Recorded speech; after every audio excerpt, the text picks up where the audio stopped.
of Fox Sports. We are the Fox. We are the West.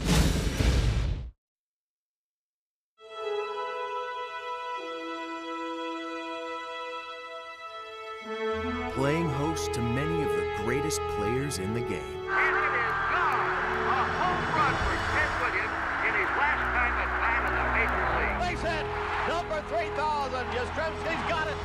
I've never seen anything like this at the end of a career. For years and years to come, he'll always be remembered. With a playing field that has seen more history than any other park. The Red Sox are world champions. And features constructed in another era. It stands in one of America's most historic cities.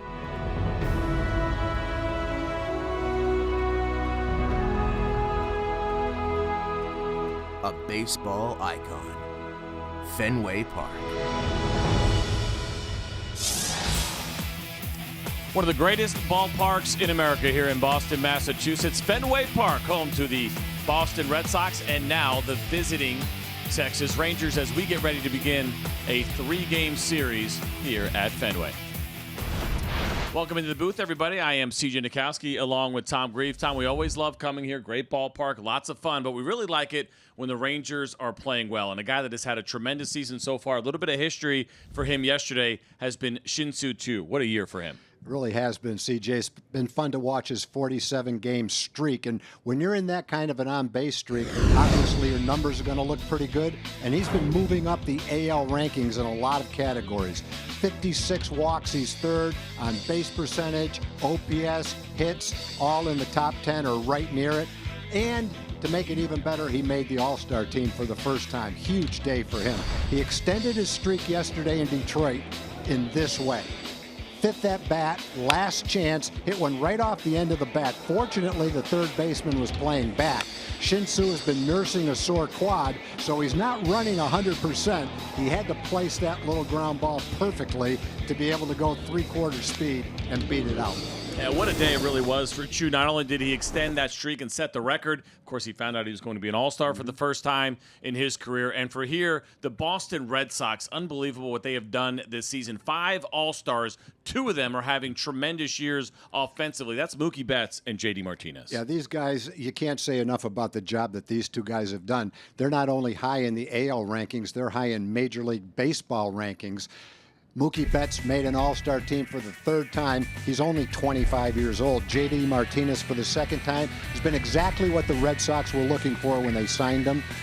Mookie Betts leads the major leagues in batting average and OPS. J.D. Martinez leads the major leagues with 27 home runs and 74 knocked in. It's a pretty incredible offense, and it's not just those two. There are many more in this Red Sox lineup. We'll talk about it throughout the game this evening, and that means Mike Minor is going to have his hands full a little bit, but he has been very, very good as of late. When we get back, we're going to take Mike Minor and put him in our spotlight and break down some of the great work that he has been doing lately. Rangers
Well, we're getting a little bit closer to first pitch here at Fenway Park as you see the fans filing in. A beautiful evening here in Boston, Massachusetts. We mentioned Mike Minor and wanting to dig in a little bit. He has been very good as of late, Tom, and that's why we're putting Mike Minor in our Shiner Box spotlight. And he deserves to be in the spotlight. If you look at what Mike's done in his last 5 starts, he's thrown the ball extremely well, 2-0 with a 2.53 ERA.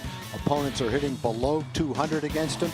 Really been spotting his fastball well. Outside on the corner to right-hand hitters, using his slider very effectively. Go back to May 3rd in our ballpark. He beat the Red Sox 6 innings, 7 hits, and 3 runs. So he's got to win against the Red Sox. He's throwing the ball great.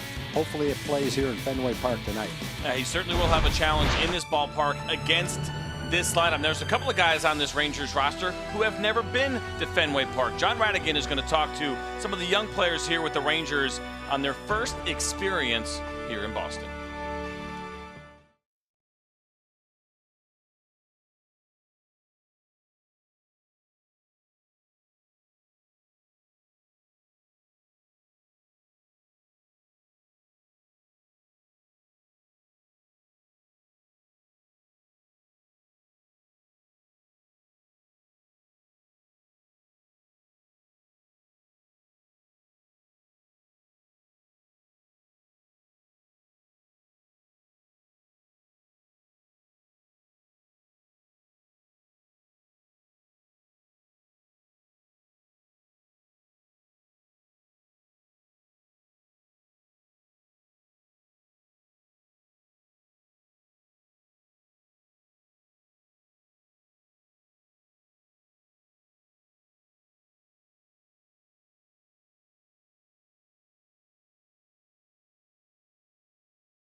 Southwest Airlines, low fares, no hidden fees. That's transparency.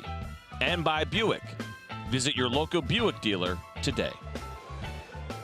We welcome you back to historic Fenway Park. The history of this ballpark, the history of this city, not lost on the players who play for the Texas Rangers, and they are all excited to be here. If you poll the players, which we usually do during spring training, the vast majority of them will tell you this is their favorite place to come. History is one of the reasons for that. You take a look at the Rangers starting lineup tonight, and you see, including tonight, this is the number of times guys have played here in the past, and Isaiah Kiner-Falefa is playing here for the first time tonight. He says he was so nervous about playing here, he went out 3 hours before batting practice and did a few wind sprints just to kind of minimize the nervousness. He says the history of baseball is very important to him. It is not lost on him, and he felt it as he walked in this park. I saw him walking in before he did the wind sprints, and he just looked at me and said, goosebumps. That's how he was feeling as he walked in. I'm sure the nervousness is still there a little bit,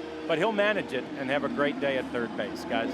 That is fantastic, and it really is amazing with him because he talks about being nervous in different situations, and you would never, ever guess it by the look on his face. He always looks calm, cool, and collected. Well, let's get to our Southwest Airlines lineup here this evening in Boston. You see that man right there, Delano DeShields. He'll be leading things off for the Rangers tonight. Elvis Andrus batting second, Nomar Mazara, Adrian Beltre in the 4 spot, Rougned Odor, Jurickson Profar, and there he is, Isaiah Cunner for left. He'll be at third base tonight. Robinson Chirinos behind the plate, and Ryan Rua getting a start in the outfield. He'll be batting ninth.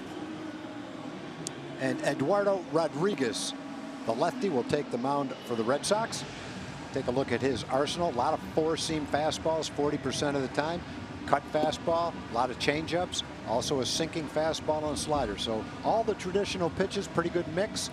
And he's off to a nice start this year, 10-3.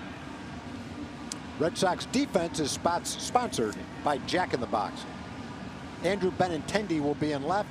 All-star Mookie Betts in center. All-star J.D. Martinez will get the start in right field. In the infield, Rafael Devers is at third. Mitch Moreland is at first base. Up the middle, Xander Bogaerts and Eduardo Nunez. And behind the plate, Sandy Leon. Could get a little tired talking about how many All-Stars they have here in Boston. And 5 of them, when it's all said and done, you see first-year manager Alex Cora has done an excellent job leading this ball club. They have 62 wins. That's the most in baseball, just to 29 losses. And they currently come into tonight leading the New York Yankees by 2 games in that American League East.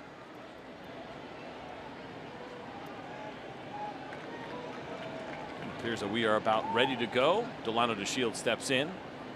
Eduardo Rodriguez ready to deliver his first pitch. It's a fastball at 92 miles an hour. Called a strike at the top of the zone to Delano. Delano's got some pretty good splits. You start to look at what he has done. This is the overall season, 222 batting average with a couple of home runs, and 7 for 16 this year so far against the Boston Red Sox. We had a nice series against the Red Sox when they visited Arlington. Delano this year, you see the overall batting average, and maybe a little bit discouraged, but against lefties this season, he's hitting .297, so a good opportunity here and a good matchup. At least it should be a good matchup for Delano. And it's all headed in the right direction too. Last month or so, his on base percentage is really solid. Getting on base, walking a little bit more. So he had a little bit of a lull for a while, but he's headed in the right direction right now. 95-mile-an-hour fastball that Delano takes for strike 2. There are those splits. You see better than a 100-point difference on the batting average. We know Delano's not a power guy. Don't worry about the home runs nearly as much, but he's done an excellent job against lefties this year. 2-2 is taken up out of the strike zone. Count now 3-2. So good job by Delano to get things started here and working Eduardo Rodriguez to at least 6 pitches in the first at bat of the game. Yeah, one thing you notice right off the bat, at least I did, is how nice it is to have the camera right straight behind the pitcher and not off to the side. You can call the game just like an umpire from here. That one is swung on a miss, and so Delano DeShields goes down on strikes. That looks like a tailing fastball, well located right on the outside corner near the top of the strike zone. Rodriguez has struck out 100 batters in 93 innings, so he can strike you out. They certainly can. Elvis Andrus now will step in here against Rodriguez. They're the overall season, just 30 games played for Elvis. Of course, he missed that time after getting hit by a pitch at right elbow that kept him out.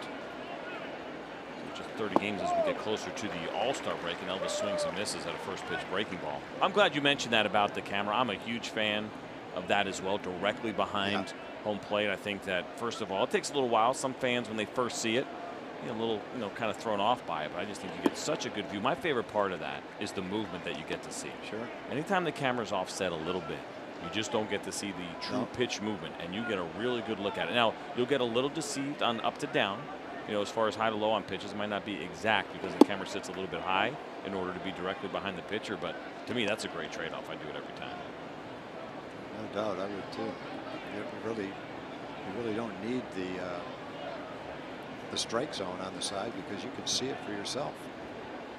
Here's a 2-1 to Elvis, and he swings and misses on a pitch that was in off the plate from Rodriguez. That's the cutter, 90 miles an hour, and that's what he'll use it and how he'll use it against those righties trying to get in. You see it there in a 2-1 count. A lot of times probably sitting on a fastball. A cutter's a great pitch for lefties when you are behind in the count.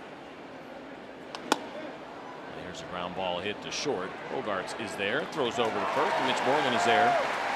Scoops that one out of the dirt, and so quick 2 outs here for the Rangers.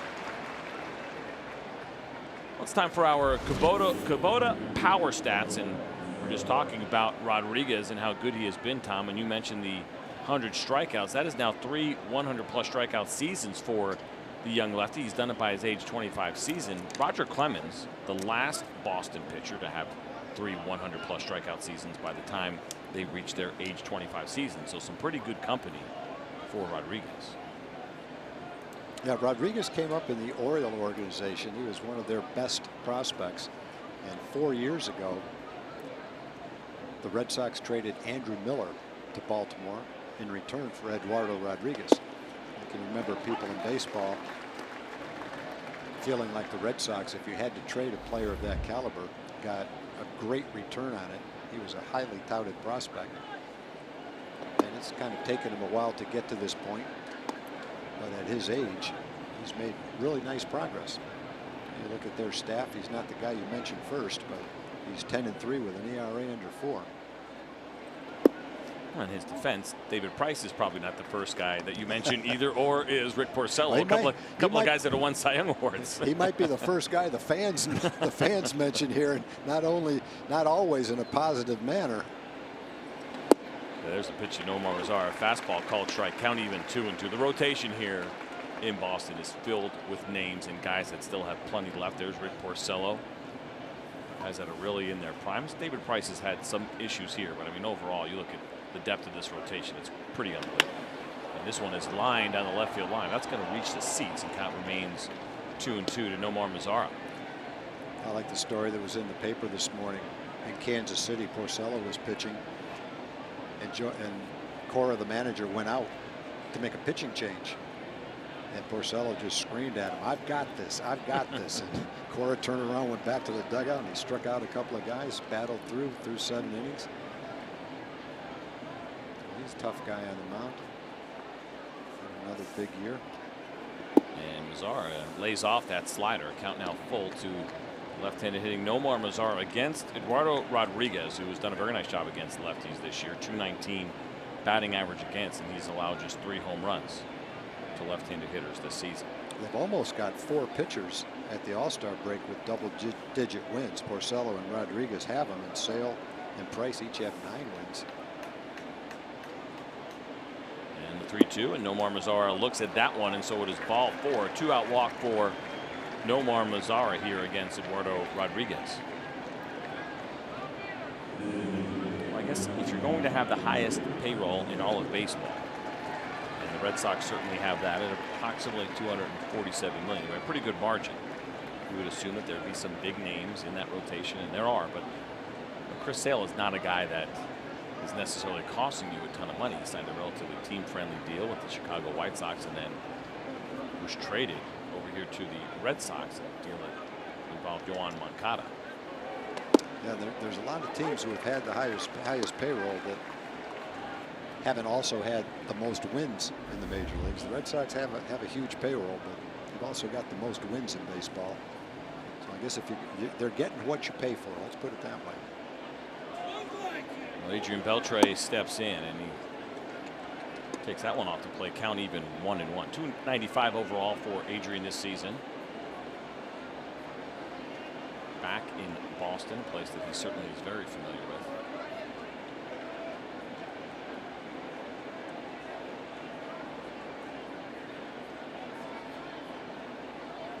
And that pitch misses down. And say, of course, Adrian familiar with Fenway Park. He was a member of the Boston Red Sox back in 2010. Had a really nice season here in Boston. Hit .321, finished 9th in the MVP. Was an All-Star that year, a Silver Slugger. 49 doubles, led all of baseball that year to go along with 28 home runs and 102 RBIs. 2-1. There's that cutter again. That's what he did that year in 2010. Pretty big season for the future Hall of Famer. Yeah, it's also curious how you could put up those kind of numbers and not have the Red Sox want to extend your contract. And of course, came to Texas the very next season in 2011. That was his age 32 season. But a good trend to watch it. We just saw now back-to-back right-handed hitters in 2-1 counts where they got cutters in off the plate. Both Elvis Andrus and now Adrian Beltre went chasing that hard cutter from Rodriguez. 2-2, and this one is hit to right field, but J.D. Martinez is there. He'll make the catch. And so well hit, but nothing to show for it for Adrian Beltre. We'll go to the bottom of the first when we get back here at Fenway.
Sox lineup this evening for Alex Cora's squad. Mookie Betts, Andrew Benintendi, J.D. Martinez, you have Pierce, Bogarts, Mitch Moreland, Eduardo Nunez, Rafael Devers, and Sandy Leon. He'll get more of the catching duties now with Christian Vasquez going on the DL. He'll be batting ninth.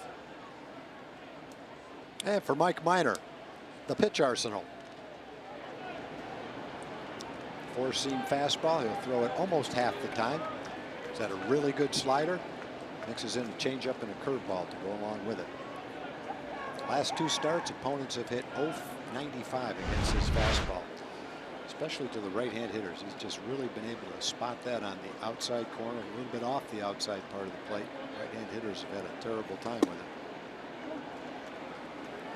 That'll be an interesting matchup because you got Mookie Betts, a lot of good fastball hitters in this lineup. You see the season that he is having, pretty impressive. 324, 22 home runs, excuse me, 342. There's 22 home runs for a leadoff hitter. He has been slugging at the top of the lineup.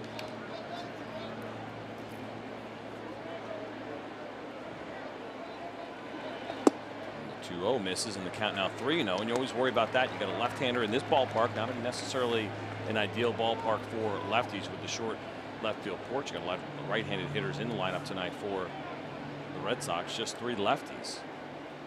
As Mike Minor throws one right down the middle at 93 miles an hour. And so the idea of wanting to live on the corners a little bit, Nick Speed, certainly something I got to believe that will be part of Mike Minor's game plan tonight. 3-1 is laced to left field, but an easy play for Ryan Rua, who was perfectly positioned. The Rangers defense is delivered to you by DeMontron RV. Ryan Rua gets the start in left field against the lefty. Delino and Nomar in center and right field. Isaiah Kiner-Falefa gets the start at third. Jurickson Profar will play first. Up the middle, it's Elvis Anderson, Rougned Odor, and behind the plate, Robinson Chirinos.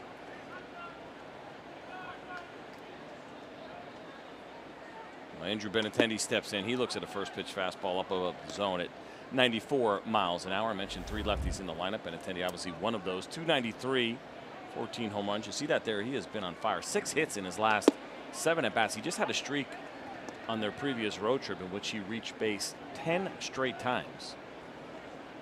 And all the guys we talk about on this club, Mookie Betts, J.D. Martinez, the ones that are getting a lot of the attention. Andrew Benintendi is having a really, really nice year and really hitting in a perfect spot right in between those two.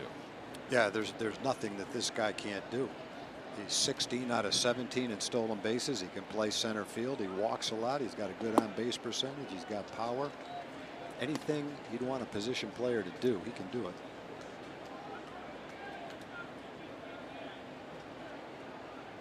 20 home runs last year, knocked in 90 runs. Got a great chance to exceed those categories this year, as well as his batting average. 2-2 from Mike Minor to Benintendi. That one just misses off the plate. It's that slider from Mike Minor. It's been a very good pitch for him this year. 236 batting average against. He's recorded 19 strikeouts on that slider.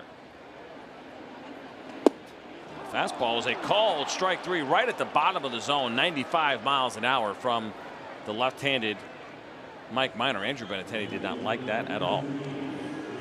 Well, there's not many hitters that are going to like this call right at the bottom of the zone, but there's not many pitchers who will say, I need that call if I'm going to come into Fenway Park and have success against the Red Sox. They made the pitch and got the call. And a good job by Robinson Chirinos to scoop that from the bottom. Give the home plate umpire a really good look at that. That's Todd Tishner behind the plate tonight. So 2 out, nobody on for Mike Minor as he faces J.D. Martinez, another one of the All-Stars here with the Boston Red Sox, and he is having a monster season. This is a guy who was a big offseason acquisition for the Boston Red Sox. You see the numbers there: 329, 27 home runs. He had a couple of those against the Rangers earlier this year. Well, the Red Sox felt like they needed a power hitter in the offseason. It wasn't hard to identify who the best available power hitter was. Took them a long time to get the deal done, though. Martinez was looking for a lot of money. The Red Sox were trying to minimize what they paid him, but finally it made a lot of sense. They got together, and he's been the center of their lineup, and it's just made everybody in the lineup better along with it. Dave Dombrowski, the general manager here, the Boston Red Sox. He's put himself together a very, very good roster, and they have their eyes set on October as J.D. Martinez lines this one to center field. One hop in front of Delano DeShield, so it'll be a 2-out base hit for J.D. Martinez. I think everybody in baseball figured that Martinez was going to sign with the Red Sox, and even though it lingered for a while, I don't think anybody changed their mind. So when he did sign finally with the Red Sox, no one was surprised. You're right, though. It definitely took longer than expected, and I think the issue for J.D. Martinez and the problem that he ran into was there just was not enough teams that were, not that they weren't interested, but had the money or had the flexibility to pay him what he probably deserved, and so he really ended up kind of falling in the Red Sox lap. And you might say, well, 5 years and $110 million sounds like a lot of money, but I think he had his sights on, at least his agent did, possibly getting near that 200 mark. Yeah, there probably was a team or two that said, you know, we could get in the sweepstakes here and make a bid, but it just makes so much sense for the Red Sox, who have so much money, that they're going to sign him, that why just bid the price up and come in second in the sweepstakes anyway. But he wasn't the first offensive player in the last couple of years to be surprised at the market. You're right. Things certainly have changed. It's been a little bit tougher for hitters in the free agent market, as we've seen over the last couple of seasons. Mike Moustakas had to go for a one-year contract back to Kansas City after hitting 38 home runs, setting a franchise record. Logan Morrison, what he had 40 another home runs, 38. He also hit 38 as well. 38. He went for a one-year deal. He's at about 190 right now. Maybe teams knew what they were doing there. My favorite one, though, over the years has been Chris Carter. Chris Carter led the league in home runs and couldn't sign with anybody. It's amazing. It really is. It just goes to show, though, CJ, teams are put a lot more emphasis on your ability to play defense and do more than just powder the ball. Well, can you run the bases? Can you play a position? And can you play a position well? Is factoring into the equation a lot more for some of these power hitters who are either DHs or first basemen. Well, Steve Pearce grounds one down the third baseline. That one is foul. Pearce was an acquisition from the Toronto Blue Jays, recently traded over here to Boston. A 35-year-old is serving in that platoon role a little bit, but has done a very nice job so far since he has become a member of the Boston Red Sox. He's 9 for 20 with 4 doubles.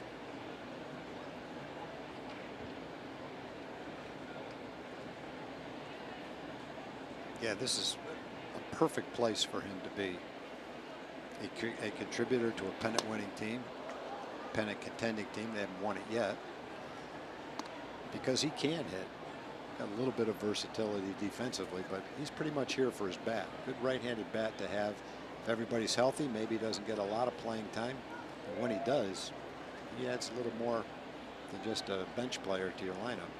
He's played a couple of games at first base where he has gotten starts with the Red Sox. He played some outfield, both right and left field for the Blue Jays, as this one is hit up and over the Green Monster. And Steve Pearce has his first home run as a member of the Boston Red Sox, number 5 overall for the right-handed power hitter. That ball got out of here in a hurry. There was a kid sitting in the second row of the Green Monster that put his hand up to try to catch that. That thing went by him like he was not even there. That would have gone a long way if you could have seen where it would have landed. That's some solid contact. Green Monster is so high, it didn't clear it by much. But if it wasn't here, that ball would have gone a lot farther. Almost makes you wonder if Statcast has a harder time at a place like this where you're trying to figure out exactly how far that ball would have gone. Four-seam fastball, a cutback over the middle of the plate. And so the Red Sox are on the board here early, and they jump out to a 2-0 lead against Mike Minor and the Rangers.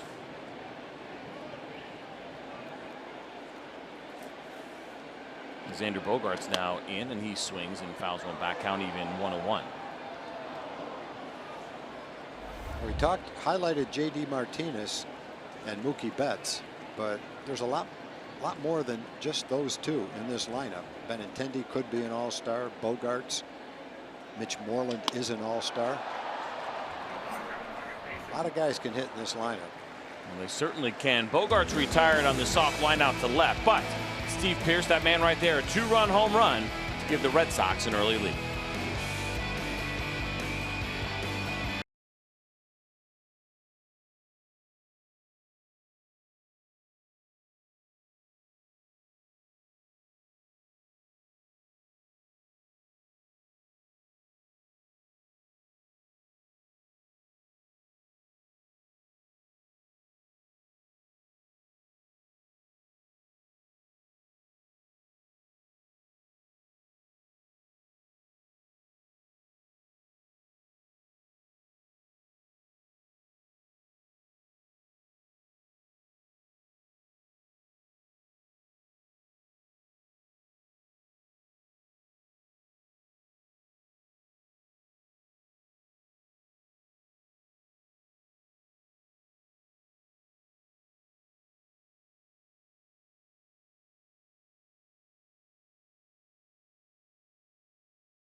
Over the Rangers, as we see a couple of Ranger fans joining us here in Boston. Well, fans, you can take home a little bit of snow on Friday, July 20th. That's going to be a game between the Rangers and the Indians. The first 15,000 fans will get themselves a celebration snow globe courtesy of Powerade and Kroger. Get your tickets at TexasRangers.com or call 972-RANGERS. Well, Rougned Odor leading things off here for Texas in the second inning.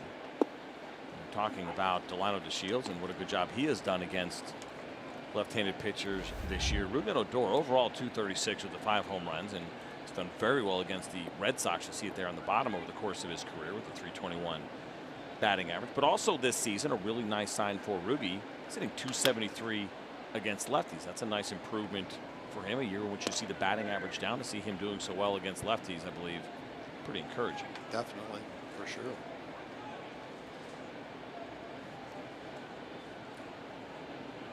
He's also walking twice as much as he has in the past. It's not a huge number yet. It was so low to begin with. But the point is, the progress is being made. Work is being done. Effort is being made. You mentioned it, Tom, and there it is right there. You look at kind of the track record for Rougned Odor and go back to 2016 and how he's been able to reverse that trend. It's good to see him hitting well against lefties. Good to see those walks per plate appearance, that ratio, get a lot better. Not an easy thing to do, I think, for Odor. The one thing, you might see that number, right, and say, okay, well, he must just be killing it then. If the walks are going up, you know, we see what's happened here and with the batting average and the home runs being down a little bit, but there's other facets of his game that have actually improved, and trying to make changes during the season has to be difficult. I mean, it just has to be frustrating, but he's been doing it. He's been showing some signs here, and things have been going well lately. He takes a called third strike, and Odor did not like that call at all from Todd Tischner. Let's get to our TXU power player to watch, and it's that man right there, Jurickson Profar.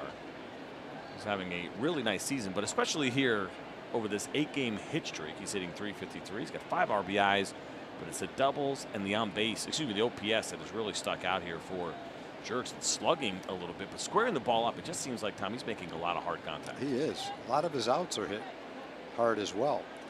A lot of good at-bats. He's had a lot of at-bats where he's seen 8 or 9 pitches.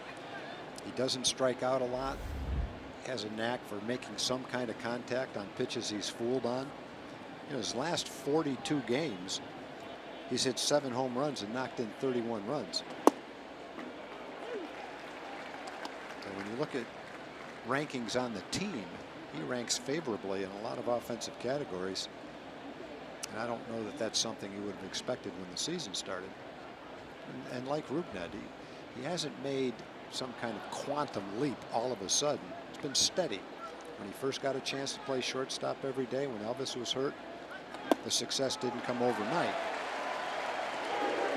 Another good pitch by Rodriguez. But this improvement and the success is happening on a steady, positive, in a steady, positive way for both Riggi and Profar. That's nice to see. And both of them go back to the dugout after looking at a called strike 3, and neither one of them happy with the call. But Todd Tischner, and those are right on the edge, are pretty close. And I think based on the called strikeout that we saw of Andrew Benintendi from Mike Minor, which was a good pitch, but right on the corner, it's safe to say that this evening the corners will indeed be called. Yep. Well, if they ever go to an electronic way of calling balls and strikes, the corners will be called. Yeah.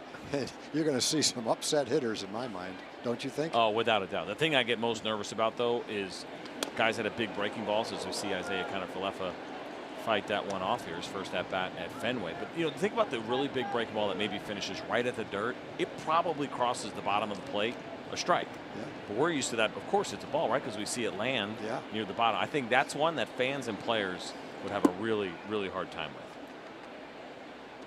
Well, based on the definition of the strike zone, they're going to, if it ever comes to an electronic way of keeping balls and strikes, they're going to find out. Those pitches that are below the strike zone, where the ball just barely touches the bottom of the strike zone, those pitches look like they're in the dirt if a guy's way in the back of the box.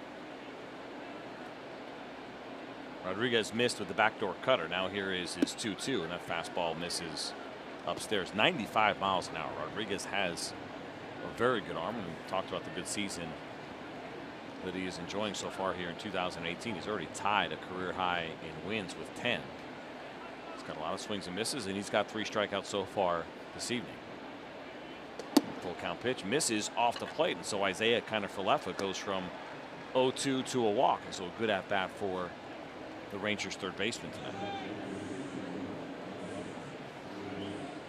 The Rangers have had a couple of walks in the ball game. Next pitch will be the 38th pitch for Rodriguez. So they continue to see a lot of pitches. They rank favorably in Major League Baseball, amount of pitches seen per at bat, which is a nice trend. Again, not something that happens overnight, but something they've worked on and are seeing some results from all the hard work. think over the long term, especially when you see from your young players, right, that it's going to turn into more runs. You just mentioned this, and here it is with the Rangers, third right now in Major League Baseball pitches per plate appearance. And right there, I mean, the difference between 4.02 and 3.99, and the Yankees, of course, have that high-powered offense. That is encouraging, and I think those deeper at-bats are going to turn into more hits and more runs. Just a process that takes a little time, and sometimes as a fan, it can be frustrating watching the process, but as you just mentioned, that is a good thing we're seeing here with a lot of these young hitters. Yeah, definitely. Jeff Bannister looking on as Robinson Chirinos is dealing with a 1-1 count here against Rodriguez.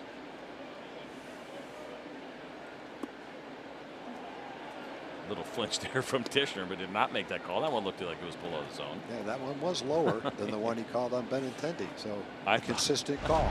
I thought he was going to call it. Just a little. No, he yelled it out. Ball. Yeah, I balled it.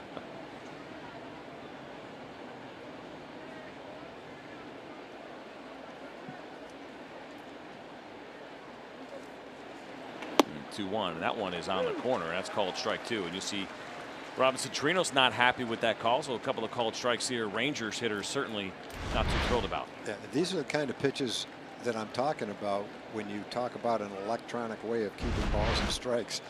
That pitch was a strike, barely touching the outside corner, and the hitter definitely didn't think it was a strike. Now the 2-2, and that one is off. It'd be fun to watch a game done electronically, balls and strikes. Who does the hitter argue with after he doesn't like the call? I mean, you can't argue with the umpire. Yeah, you can go by and maybe try to beat up on the machine a little bit. But bring back the umpires, they're going to be screaming. That's the part I would really miss, right? It's just some of those arguments that sometimes are nonsensical, but they're still fun to watch. They're entertaining. I would hate to lose that between instant replay and electronic strike zone. Yeah, takes a that wouldn't be very great fun. part of the tradition of baseball away. Chirinos now dealing with this full count. And the left-hander Eduardo Rodriguez. Pitch number 43. Here it comes, and here's a ground ball hit to the left side. Devers fields it cleanly. He'll throw over to first, and the Rangers are retired. So a 2-out walk turns into nothing for the Rangers. They also struck out a couple of times. We'll head to the bottom of the second when we get back.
GMC. Visit your local GMC dealer. There's some fun seats here at Fenway all over the place, really. I don't know if there's a bad seat outside of getting in front of a pole, which you can do here. That's one of the downsides of the older ballparks. You can get the obstructed view, but those seats right there, high above the wall, and here at Fenway Park over the Green Monster. Have you gone up there to see I have him? not. Have you? I went up there a couple of years ago, and they're way better than I expected them to be. Yeah, when you're up there, you look at them, they look somewhat far away. But I guess when you compare a comparable seat in a newer ballpark, they're farther back and higher up in a newer ballpark. But when you get up there, you feel like you're right on top of the action. They're great seats, I think. I mean, you would feel like, I think I'm looking at that and thinking I could throw a peanut and hit Ryan Rua right now if I wanted to. Now, well, you could. You don't want to be able to stay in the game. You probably would be escorted out, and you'd be disappointed certainly in that result. But I mean, that's pretty cool. I mean, just can't really do that anywhere else. There are no seats that can replicate that view. It was a terrific idea that they came up with. This one is fouled back. I remember back in the late 80s, the Red Sox and maybe some other teams were having trouble with rowdy fans, and they employed a lot of Boston College football players, and they'd be roaming the stands with blazers and khaki pants, and they calmed a lot of those problems down among the fans. And it's Moreland. It's a ground ball to the right side. Rugen Odor fields it cleanly, and Moreland will be retired. Love that idea. You're talking about throwing peanuts at the players. Yeah. Back then, they probably were trying to do that, but when you saw a 240-pound middle linebacker dressed in a blazer come up, you probably thought twice about doing it. So I thought, I had this idea a couple of years ago, and obviously it wasn't an original idea now that you're telling that story, but you run into those issues, especially in the postseason, where people get a little silly, maybe when too many pops, and they think, oh, maybe I'll go on the field or whatever, or yell at guys in the bullpen right here in Fenway. It's a little bit of an issue. The fans are right on top of you. And I always thought, why not recently retired NFL players that they could, a guy takes off and it's just open season, right? Where you could just say, good luck to you. You're probably too young, but you must have seen a replay when Jack Curtis, the middle linebacker for the Colts, tackled the fan during a playoff game. Okay, yep. Guy came on, tried to take the football, and he got hit as hard as any back on the other team got hit that day. Well, Nunez pops one up. Nice play by That was Rugen like Odor. a standing ovation in every house that was watching that game. And I just think that's, all that has to happen is just once, right? Just one time a fan's got to go out there, and a recently retired outside linebacker just lights that guy up, and I don't think anybody else will try to do it again. Not if they knew that guy was waiting for him. I read in a soccer game, a soccer player let a fan have it when he came on the field, and the fan sued him. Boy, to me, once you come on the field, especially nowadays, with some of the things you read about that randomly happen in our society, if you're a ball player in any sport and a fan comes running out on the field towards you, you don't have the slightest idea what's in the back of his mind. And whatever you decide to do to that fan, he's got coming to him. No doubt. You give up all your rights. If I was ever the judge in that case, the lawyer wouldn't even be able to get a word out, and my word would be dismissed. Get out of my courtroom. The 0-2 from Mike Minor to Devers is up, count 1 and 2, and so Mike Minor so far pretty efficient here in the bottom of the second inning. The best one I've seen in person happened at Dodger Stadium about 10 years ago. A guy came out from right field with nothing on, and this guy was an athlete and he could run, and he got about to the warning track in left field. He'd gone a long way, and he got tackled naked now, face down on the warning track, and he got plastered right into the warning track. My goodness, he might have been plastered. Try that. That was so impressive. Well, let's hope that we won't be exposed to any of that. Nobody wants to see that, that's for sure. Yeah, it started with your peanut going at Ryan Rua. It kind of got a little bit out of hand. I apologize for that. And I probably shouldn't have said that, because I'm giving people ideas that they don't need to have. No, I think they know enough in this ballpark not to do that, or any ballpark for that. And the 1-2 is swung on and missed, and so a very clean 1-2-3 inning for Mike Minor, including that strikeout. Nice comeback in the second inning for Mike Minor. A 1-2-3 inning, and Rafael Devers wails at the slider for strike 3.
military by sharing a photo or video with hashtag #HatsOffForHeroes. For each post, T-Mobile will donate $1 to support veterans.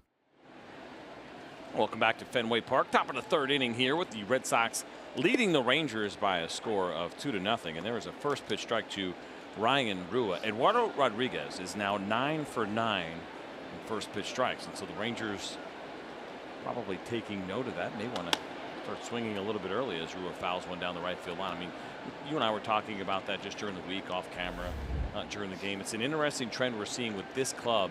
I mean, guys like Chu, better than 500 batting average on first pitch. The Rangers as a team, they have the highest batting average on first pitches this year. 394 as Ryan Rua lifts one to left field, shallow left field. Benintendi's there to make the catch. So it's interesting to me in that regard. I mean, I was never a hitter. I'm not going to sit there and say, oh, you have to swing. Of course, I mean, obviously you know better than I do. But it's kind of an interesting trend. You got a guy who's just thrown 9 out of 9 first pitch strikes. You got a team that's hitting 394 on first pitch strikes. Does that mean you come back in one time through and say, hey guys, let's get aggressive? Or I don't know exactly what to make out of it, except that you constantly hear pitching coaches and pitchers say the most important thing is to throw strike one. And so I guess as a hitter, with that being the philosophy of the pitcher, maybe you go up to the plate saying, okay, he's going to try to get ahead of me. And generally, when a pitcher tries to get ahead and throw a strike, he throws a fastball. So maybe you go up and look for a first pitch fastball. Comes to mind as something that might enter into that, but that would be the same for every player, not just the Rangers. I'm not exactly sure what enters into it as a Ranger. You know, and I'm watching him too, and you know, Rodriguez is not a thumber. He's got a good arm. We've seen good velocity from him, mid to upper 90s. We've seen some 95s, some 96s from him, and it doesn't seem like very much a straight, which would probably discourage me from swinging early as well, as Delano DeShields fouls another one back, count now 1-2. But he knows how to strike guys out. We brought that up, right? The 100 strikeout season, 3 of those now for him. So you don't want to obviously get down in the count because he's been very good in those spots as well. And he's got a guy right now who's seems pretty locked in and doing it all, and a good strike zone getting called tonight as well. Yeah, I think another thing that there's a tough at bat, makes solid contact. They're right at somebody. Another thing that might enter into it, if you take the first pitch, obviously that's a break-even point. It doesn't count as an out, doesn't count as a hit. Yeah. So maybe the Rangers are going up there aggressive, trying to hit the first pitch, but because they're seeing more pitches, they're not swinging at as many bad pitches. If they don't get their pitch on the first pitch, they're not swinging anyway at a pitch out of the strike zone, making bad contact and making it out. Maybe they're just being selective and aggressive at the same time. And, that might have something to do with it. Other than that, I'm not exactly sure.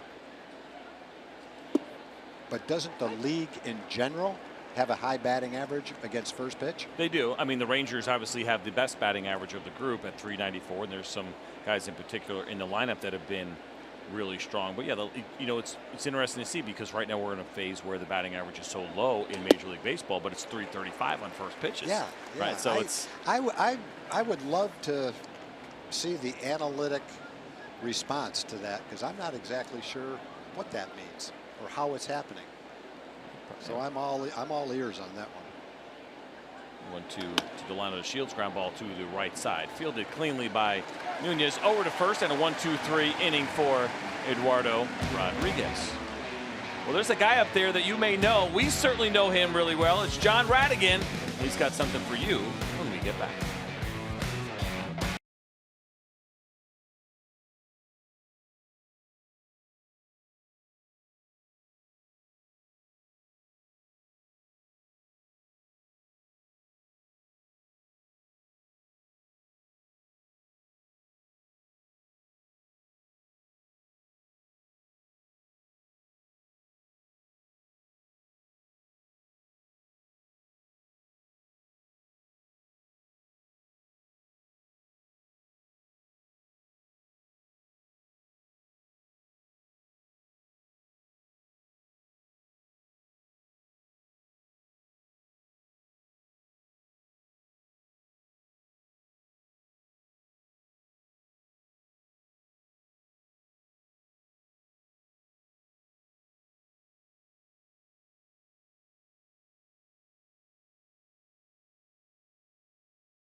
Tap, and Tom, you were right about these green monster seats. The view from here is absolutely spectacular. I've got a great view of Ryan Rua, who I talked to before the game. He's only out here in left field for the second or third time in his career, and he says he knows what a challenge it is to play this left field. By far the toughest field to play in this ballpark. He says it's all about the carom, and he came out during batting practice to make sure he was playing the carom correctly. He said you've got to practice that. He talked to Don Wakamatsu about it, and he just wanted to make sure he was ready for anything out here, including this one that he didn't have much of a chance at, guys.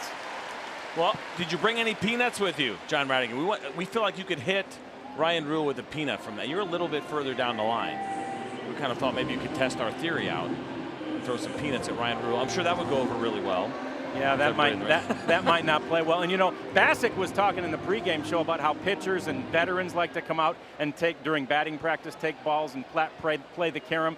Rua's like, we don't have time for that. Yeah. I've got to take them. I'm the one playing out here. It's not the first time pitchers have been told to get lost during batting practice. No, definitely not. How you getting along with the Red Sox fans out there, John? I really find these fans to be wonderful. Every place I went, they're kind of engaging me. They realize I'm not a part of their broadcast because our mic flag is different than theirs. So they know where I'm from, and they're engaging me. They're friendly. Good baseball fans. Glad to hear it. Yeah. Because that facial expression on that guy more says, get out of my kid's seat. That's what I'm reading. I could be right. I'm not a body language expert. I could be wrong. So leadoff base hit here for Sandy Leon, and that means Mookie Betts will now come back up. He lined out to left field his first at bat, and now he drills one deep to left field, but that one is foul. Way foul. And way up there. Yes, the carom is so interesting. I think you spend a little bit of time out there, and I certainly did during batting practice just because it's fun. But one of the things that has to happen is the center fielder has to get involved, because you look at the wall and you think, okay, does the ball just bounce straight back to the left fielder? It doesn't. It actually is angled a little bit towards center field. And so it becomes really important that that center fielder gets involved, because the ball could actually end up bouncing more toward him, those ones that are kind of in the gap and maybe hit about halfway up or so, or near the middle. The hardest part about playing the Green Monster is judging whether it's going to hit the wall and how high up on the wall it's going to hit. In other words, it's not that hard to play a fly ball off the wall if you back off the wall and play it on a hop. The problem is knowing if it's going to go that far, because once you go to the wall, Jerickson stays with that pop-up. Once you go to the wall to try to catch it, then if it hits over your glove and comes down and you're straight away or toward the line, it's going to bounce way away from you. So if you get to the wall and you can jump up and catch it, fine. Or if you wait on it to carom off the wall and it hits way up on the wall, fine. The embarrassing ones are the ones that you say, oh boy, that's way off the top of the wall. I'm going to back up and catch it. It comes down and hits on the warning track about three feet away from the wall. Those are the embarrassing ones. Yeah, there's some inconsistency right to that wall as far as a couple of soft spots. Yeah, some it makes a thud, and some it's like making solid contact with your bat. Some hit the barrel and some don't. Well, we've certainly seen a lot of outfielders be challenged by the Green Monster here at Fenway Park. And the other part of that too, think about what shifts that you have to deal with. There are times where the shortstop actually gets involved with the ball that comes off the wall. Yeah, and if it's a line drive right down the line, he's got to do what you said about the center fielder for sure.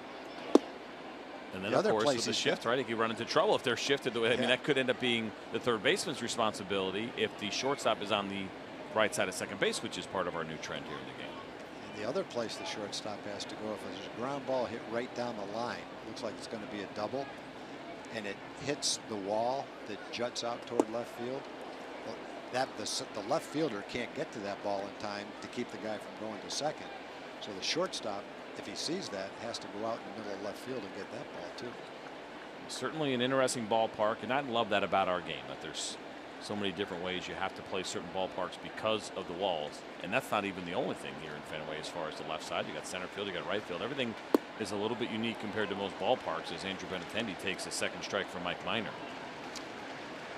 One thing I like in this ballpark that wasn't, I didn't make the trip last year. First time I think in 50 years I haven't been to Boston.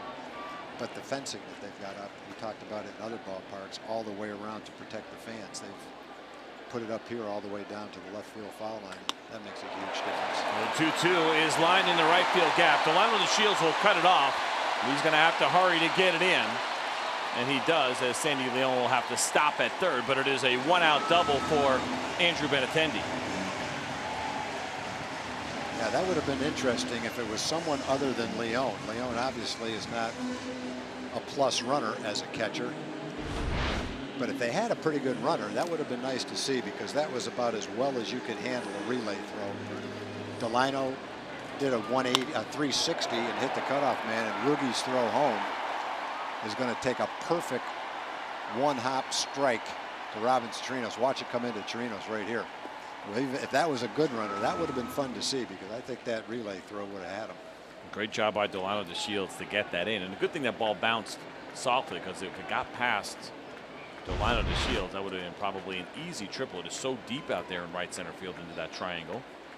So a good defensive play, but things don't get any easier for Mike Minor as JD Martinez steps in and hits a high fly ball to shallow center field. Here comes Delano DeShields. He makes the catch. Leon fakes the tag. He'll hold, and a good job by the Rangers again defensively to get that ball in, and a very nice job by Mike Minor to retire JD Martinez.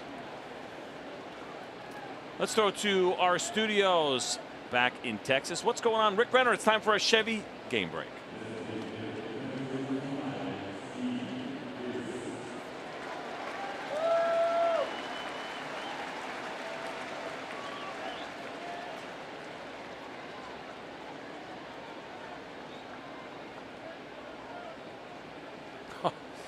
Well, that is discouraging if you're a Baltimore Orioles fan. Not for us, though. We are headed to Baltimore after this 3-game series with the Boston Red Sox. It has been a long year for sure, and it's probably going to get worse if Manny Machado gets traded, which I think we all believe he will at some point.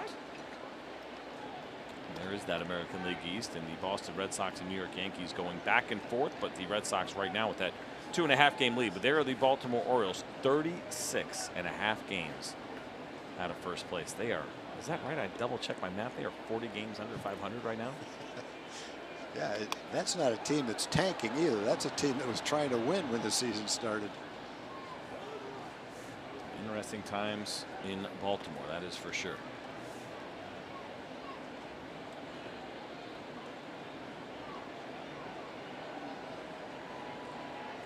I don't know if we can really sell this enough as far as what a good job that was by Mike Minor to get JD Martinez out in that spot. And he's been great this year. He got the fly out. Runner was unable to advance. He was hitting .333 against lefties, .328 against righties. He's been great, but even better with runners in scoring position. Had he a couple there, and on a first pitch, Mike Minor got a weak pop up. .345 for JD Martinez with runners in scoring position. But Steve Pearce is the one that hit the home run, and so I mean, I guess that's just the tail of this lineup. And you could say the same thing about the Yankees and the Astros. It's deep, it's relentless, and there just are not very many breaks in it at all.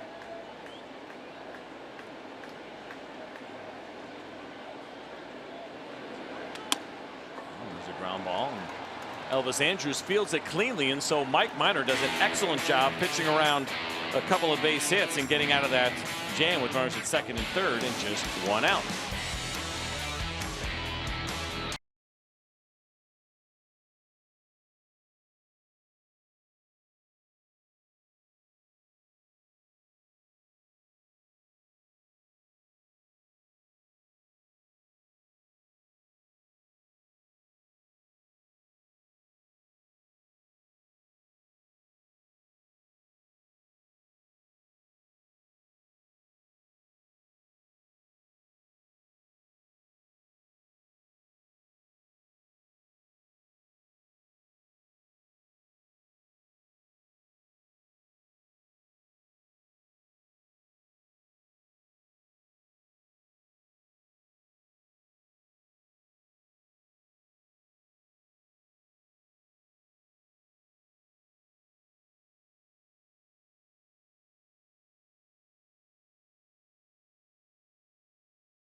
We're at 2-0 here as we head to the 4th inning. Well, fans, on Wednesday, July 25th, the Rangers are going to be playing the Oakland Athletics, and that is our next Texas Chili Company $1 hot dog night. Make sure you get your tickets at texasrangers.com, or you can always call 972-RANGERS.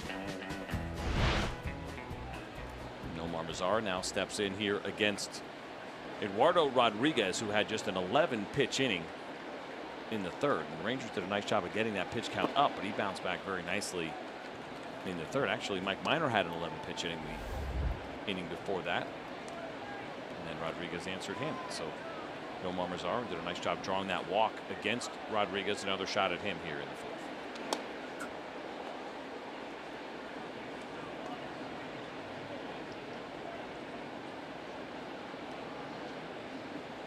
Good game yesterday for Nomar Mazar. He matched his career high. He had 3 walks in that game. He did the same thing a year ago against the Tampa Bay Rays on July 23rd. The hits have been a little bit more sparse for him this year. 2 for 22 over his last 6 games.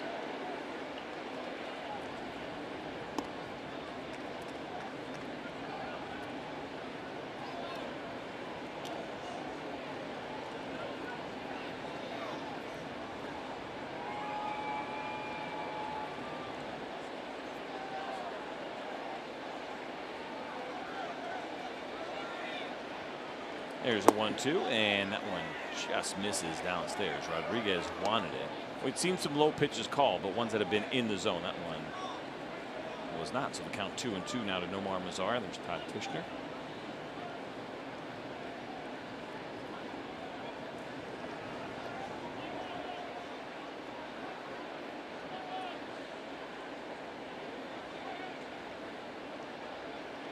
And 2-2 is swung on. Kind of a check swing there from Nomar, but this one will slice into the stands. There is almost no room down that left field line.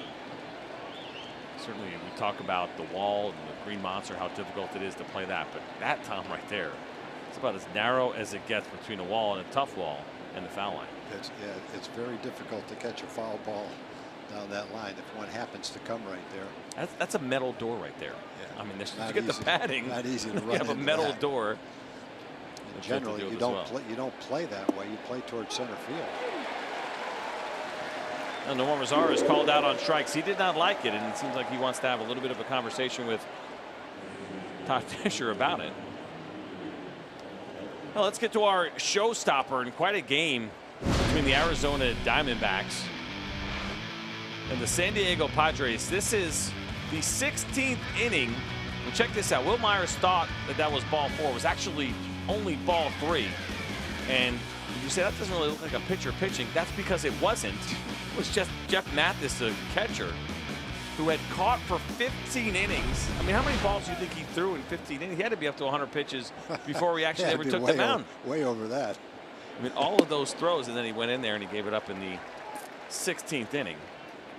Tough break for Mathis. I'll assume that's his first career loss. Yeah, a few years back, Chris Davis with the Orioles came into a game, a close game. Usually pitchers pitching in a mop-up, and got a win in a game. Pitched a couple innings and got a win. I mean, the idea of just catching 15 big league innings by itself is exhausting. Sure is. And then they have to go out there and actually pitch. Can't imagine how Jeff Mathis's arm is feeling today. As Adrian Beltre fouls one off, count 2-2.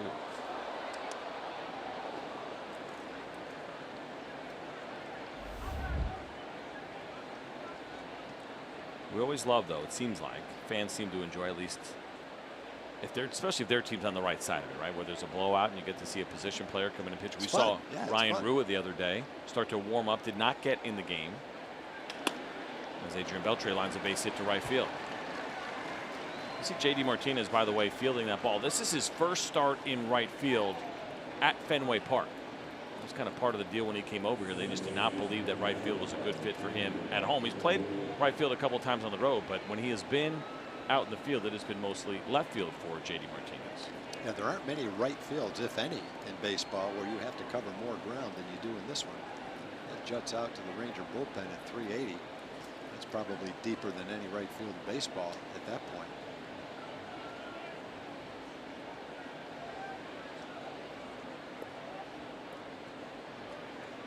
Rugi Odor steps in now with Adrian Beltre on first. Rugi went down on strikes, called strikes. He did not agree with that pitch from Todd Tischer, much in the way that Nomar Mazara did not, or Jurickson Profar. All three of those guys called out on strikes. It was a foul ball. And let's take a look at this. The spray chart for Adrian Beltre. And really not surprising. He does such an excellent job of using the whole field. But this time, 41% of his hits to right field. A great example. This against left-handers. Just a great example of going the other way. No kidding. And that last one kind of exemplifies it. That last one was a bullet, too. It looked like a left-handed pull hitter hit that ball. He hit it so sharply. You know, in this day and age with shifts, we keep hearing, I think fans watching, they see shifts and they say things like, well, just hit the ball the other way. It's not that easy, though, right? Not if you're not a guy that goes the other way. It's not. You get to that point. It's something if you're starting to learn how to do it and you're practicing it when you're 14 or 15. But if you get to the big leagues as a left-handed pull hitter, it's not easy to do at the big league level. But I think any youngster learning how to hit should never try to pull the ball. If you're going up to the plate, whatever league you're playing in, kid pitch, coach pitch, T-ball, your goal should be to hit a line drive over the pitcher's head to center field. If you continue to do that, you'll develop into a good hitter.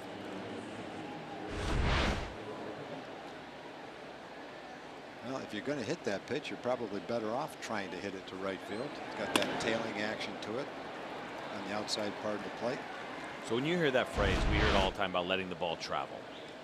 Again, sounds simple, but I think for a lot of guys, is it a matter of trusting yourself? Is it as easy as just waiting a little bit longer? Yeah.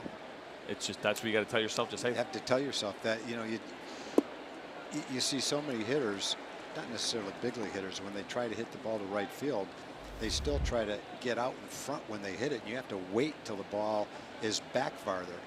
And it feels like when you talk that way that you're going to be late on the pitch, that you're not going to be able to hit the ball in fair territory.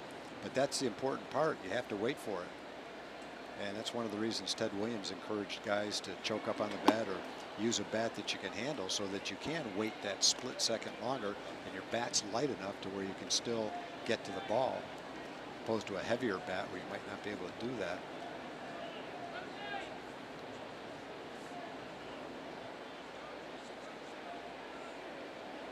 Jurickson Profar just looked at a changeup at 88 miles an hour. It's a firm changeup that Rodriguez has to go along with the big fastball, and there's a cutter on the inside corner that misses. Count 2-1. So the T to me always seems like one that we talk about. That's a great one to use, but as a great drill. But generally, younger baseball players, when they're little, think that T is for T-ball, and they don't want to do it anymore. I have a hard time selling my 10-year-old. I'm like, listen, man, this is where it happens. You know what you need to do with your 10-year-old is bring them out to the ballpark on the day of a game and go in the cage and watch every major league hitter use that T before they go out and take batting practice. That's what I try to tell them. And it really is such a great drill, and especially when you were just talking about the idea of letting the ball travel and hit it the other way. I mean, just even sitting on a field and trying to hit balls if you're a left-handed hitter into the left field gap or line drives over the shortstop head over off a tee. You can do that, and you can do it well. That's an easy way to impress scouts. Well, you can go online and watch major league hitters hit balls off a tee. I did that a couple of weeks ago. I felt like watching that, and I watched Francisco Lindor hit balls off a tee, talking about that very same thing. Where you make contact when you pull the ball, where you make contact when you hit it to left field. And it's not the same place, and it really makes sense when you watch a big league hitter describe that and show it. And off a tee, it's much easier to do it than it is with a pitch when you're first learning how to do it. You get the feel of exactly where you're trying to make contact with the ball. A good example of it right there on a full count when Jurickson Profar going the other way and letting that ball travel. And so it's a 2-out base hit. A couple of runners on here now for the Rangers. It's almost, well, a little higher than the ball Adrian hit. That one kind of cut back toward the middle of the plate. And it looked like on that particular play, Nunez is shaded a little bit toward second base. And Jurickson found that hole. Solidly hit ball. It's kind of interesting to me that he would start to play up the middle with a hard-throwing left-hander up. And Jurickson, who's been good against lefties this year, that's been one of the nice surprises about what has happened with him and the at-bats that he's gotten. Putting up some good numbers against lefties coming into this one. That was a concern, hitting 275 before the night started.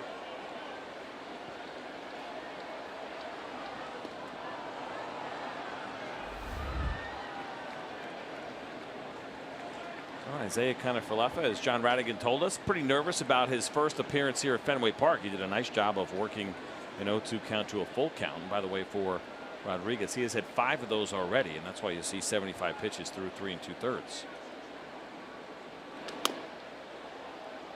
Now, you've been in this spot, go to a new ballpark, maybe a place you always watched on TV, whatever it is, and you get those nerves. Are they gone after one at bat, or is it a full game? At what point do you and maybe it's not the same for everybody. I think once you get into the game, you start to settle down a little bit. But you know, I grew up a Yankee fan, and my first major league game was in Yankee Stadium, and I was so nervous it felt like my knees were shaking together. You know, the thing you have to get out of your mind. I don't think Isaiah's gone through that problem, but for me in my first game, I was such a big fan of the Yankees. I used to study their box scores. I knew all the statistics for every player, not just the Yankees, but around the league, that when I went to bat for the first time, I had to get out of my mind the thought, how do I even belong in this ballpark where Mickey Mantle played and Ted Williams played and all these players are big league players? How am I ever going to get a hit against these guys?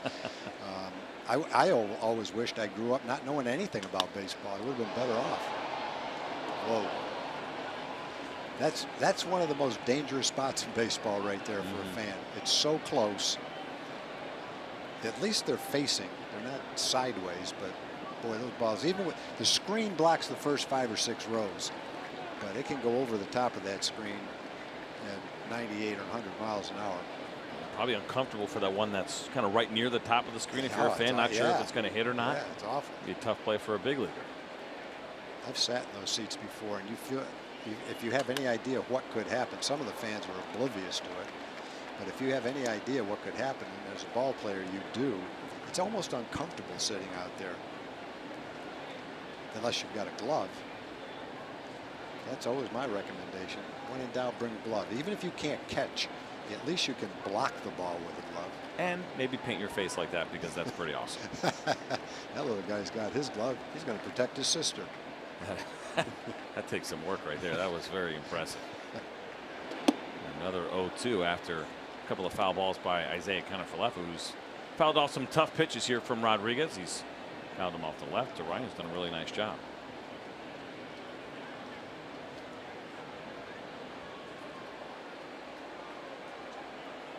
We know this about Isaiah. Very difficult to get those swings and misses. He's been good about putting the ball in play with 2 strikes, but he's got a tough lefty here in Rodriguez, who's getting ready to throw pitch number 81 of the evening. And that one below the zone. That's a great take. Sure was. That's what I was saying. Like, as much as John was saying that Isaiah was like, I've been nervous and I had to go run just to kind of calm myself down a little bit. You'd never know it by watching him. Yeah, I don't think he's probably feeling that way now. That he's gotten over the newness of the park and being here for the first time. And he's already had an at bat in the game. So he's probably feeling pretty competitive now and locked in on the pitcher.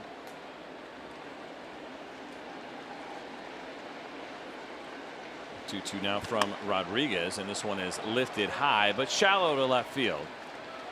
Andrew Benintendi is there, and he makes the catch. And so a couple of base hits for the Rangers, but no runs across the board, and maybe the best face paint you will ever see. Absolutely fantastic.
good pitch there, up and in, as Bogarts cannot catch up to it. 91, and it's worth keeping an eye on the velocity for Mike Minor. That was something that Jeff Bannister has been very pleased with, as far as his ability to carry not just the velocity, but the life on all of his pitches later into the game as he gets ready to throw pitch number 55, and this one is foul back. It's quite the range. 66. What did he throw at 66? That'd be a slow curveball. I'm trying to think that curveball. Yeah, that curveball he throws averages around 81. Yeah. That's like a Yu Darvish curveball. Remember that slow one he would flip in there once in a while? Yeah, I don't know which pitch that would have been today.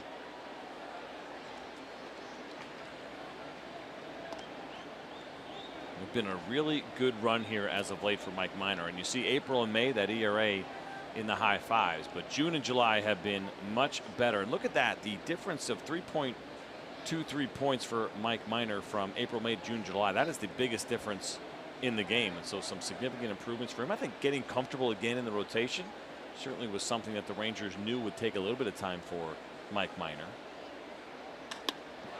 This one is lined to center field, but Delano DeShields is right there, and so it's one quick out here in the 4th.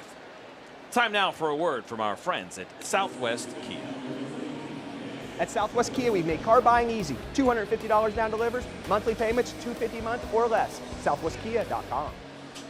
So Mitch Moreland now steps in against Mike Minor. We're talking about how good he has been the last couple of months, going back to the beginning of July. The other thing to keep in mind here, of course, he was a reliever all of last year through 77 2/3 innings. He's well past that now. He's at 91 1/3, and that's something the Rangers will keep an eye on how many total innings he can throw this year, how many starts he can make. As this one is lifted high down the left field line. Ryan Rua is in the corner, but this one will reach the stands, and Ryan Rua, I wonder again, there's running toward that door right there. He was pretty close to it. That has to be pretty uncomfortable as a left fielder at his ballpark. The other thing that's uncomfortable, and I don't know tonight that it's a factor, but a lot of times as you run toward that wall for a high pop-up or a high fly ball, the ball comes back toward center field. So as you get to the foul line, it comes back toward you. And I have a pretty good experience with that because I was playing left field one day here, and got 4 or 5 of my friends from high school sitting in those seats right out there in left field. And I was playing in left center field. Kari Yastrzemski hit a sky-high pop-up down the line that I thought was going to go in the stands. And I was going as fast as I could, pulled up right in front of that wall, and the ball landed on the grass behind me. Not the warning track, but the grass. So I missed it by about 10 feet. I never heard the end of that. The good part was, though, I peeled off, picked up the ball, and threw it in, and Yaz was on first base. He wasn't running on the play, so at least he only got a single. And I imagine your friends, that you grew up in Western Massachusetts, but were a Yankee fan. Were they Red Sox fans? No, or Yankee they were. fans? I didn't have many friends that were Yankee fans. They were all Red Sox. So they fans, were. Yeah. So they might have felt bad for you, but at the same time, they were also probably pretty pleased. They wanted me to get a hit, I think, when I came to play. But I know they wanted the Red Sox to win. And if the game was on the line, then I know they didn't want me to get a hit. They're passionate up here, boy. Yeah, they are. There's a 1-2. The Mitch Moreland that misses. I had a somewhat similar experience spending a little bit of time with the Yankees, but then with the Mets, because it's the same thing. If you're a Yankee fan, you hate the Red Sox, but you also, if you're in that area in New York, also have to hate the Mets. Even though it doesn't make a ton of sense, it is part of how the whole situation works. I think I was rooted against pretty heavily as a Met. Well, this one is lined to center field. Delano DeShields, a good beat on it and makes the catch. Terrific play there by Delano DeShields, who has had a fantastic season defensive. There was a big error for him in Detroit, but overall, Delano has played an excellent center field. Boy, Mitch killed this ball. That's a shot. Delano got a good jump and went after it. And you know, that ball in Detroit, I was interested in Delano's comments after, and I wish I thought of it when it happened, because his explanation for that ball is exactly what it looked like. It was one of those line drives. There's not many of them. You don't see it when it's hit to left field or right field, but sometimes when a guy hits a line drive directly to center field, it doesn't have spin on it, and it comes out like a knuckleball. And so Delano, you know, I thought he misjudged it, but what he felt happened was he turned the right way, and then right at the end, that knuckleball action made it drift toward right field. He had to reach back and catch it, and went off his glove. And you know, occasionally a player will make an excuse, but in that particular case, you know, Delano said, look, I still should have caught it, but this is what happened. And, you know, I'm sure as you look back at it, it looked like that's exactly what happened. those are tough, right? The line drives that are right at outfielders are the most difficult ones, especially there in center field, because you're not sure exactly which way it may end up turning. They're the toughest reads as far as how deep or how shallow. And then if you get one that knuckles like that, it's like trying to catch Stephen Wright here, knuckleball pitcher with the Boston Red Sox, except it's coming in a lot harder. A lot harder, and you're on the run too. You're not just standing there. But the way he went after the last two balls, Bogarts and Moreland, much more indicative of the way he's playing center field right now. It's been a good year defensively for Delino, and this one is foul. 3-2. StatCast is powered by AWS, and he's going to show us here that play by Delino to Shields. Yeah, and this is one hit almost directly over his head, and you can see the good jump. He definitely turned the right way, and the ball was blasted by Mitch Moreland, but Delino easily ran it down. This one hit down the right field line. Be careful that pesky pole. That one is foul. 107 miles per hour for an out. Yeah, that's what it looked like. Yeah, you can definitely hit a cheap home run in this ballpark down the left field line and really down the right field line.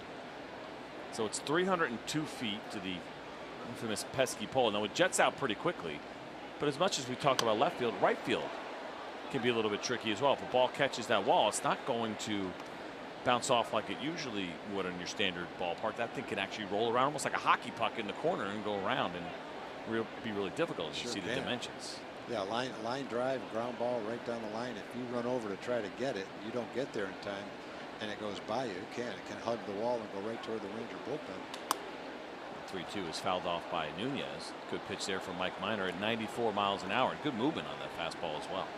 The other thing right field is in this ballpark, it's conducive to great plays because the wall is low, and occasionally you'll see an outfielder go back, jump up, catch a ball, and go flying right into the bullpen. Or in the stands there, right? We've seen some outfielders go into the stands too. There's the high pop-up, and Elvis Andrus is under it, and Guggen Odor pretends that he's going to catch it, but it is Elvis that makes the catch. We are through 4 innings here at Fenway Park.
Is sponsored by Budweiser, a legendary lager for legendary moments.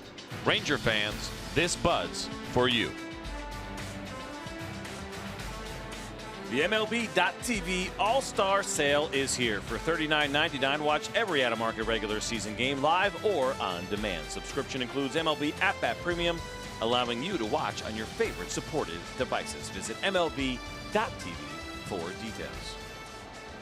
Welcome back into Fenway Park. Robinson Chirino stepping in against Eduardo Rodriguez here in the top of the 5th inning with the Rangers trailing 2-0. And Chirino looks at the first pitch fastball.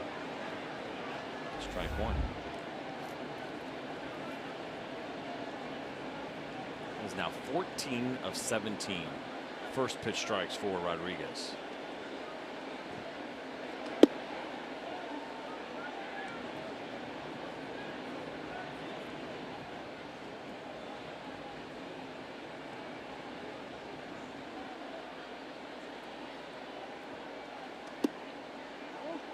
just misses off the corner. 94 miles an hour, so still really good velocity. We see it here from Rodriguez. 85 pitches through 4+ so far. He has been a guy that has seen the hundreds plenty of times. High this season was 113 pitches. That was back on June 16th against the Mariners. The ground ball hit to the left side, bobbled by Devers, and Robinson Chirinos is going to reach on what will likely be called an error. Devers tried to field that on the run, but could not get it cleanly. And Devers, if that is an error, that will be his 19th error before the All-Star break. So while he's a very young player, still getting on the job training at the big league level, and he can make a lot of plays at third base, but he's also booted a lot of them too. 19 errors. See right there, ruled E5 on Rafael Devers, and so the Rangers have a base runner now. Ryan Rua steps in. Rua fouls the first pitch off. Red Sox have made 46 errors. He's made 19. And overall as a club, even with that many, came in 23rd in baseball. The Rangers are tied for second. They came in with 68 errors so far on the season. Rua swung on a miss, count 0-2. We talk a lot about the shifts this year. Of course, the Rangers near the bottom as far as total shifts, but they have been very efficient. The Red Sox right in the middle, 18th overall in shifts this season. They were a +14, meaning they have taken away 14 more hits than they've given up when they have been shifting. And here's the 0-2, and here's a ground ball, and Devers will have another chance. He goes to second. Chirinos will be out, and so it's a fielder's choice for Ryan Rua. That one will go 5-4. Let's take a look at our progressive upcoming schedule here for the Rangers. This is the first of 3 here in Boston. We've got Tuesday and Wednesday. Thursday is an off day before we head to play the Baltimore Orioles, currently 40 games under 500, as we showed you. And then it's the All-Star break for all of us except for Shin-Soo Choo. We'll be heading to the All-Star game in Washington, D.C. And then that homestand will start on July 20th, a 7-game homestand, 3 with the Indians and 4 with the Oakland A's.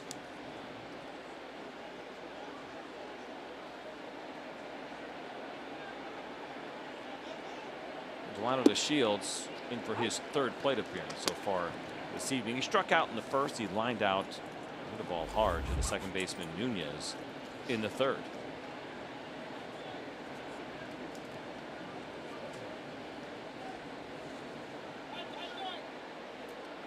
Well, Rodriguez has thrown a lot of first pitch strikes. He's pitched very well, but that was his 91st pitch in the 5th inning. So deep into the ball game is something he's not going to see tonight.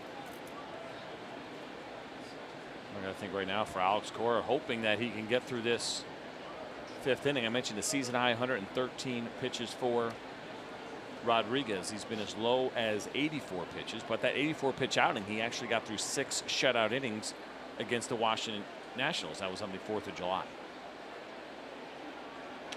This one is lined, and a nice play by Xander Bogaerts, leaping and stealing a hit from Delano DeShields. The second hard hit ball for Delano that has turned into an out.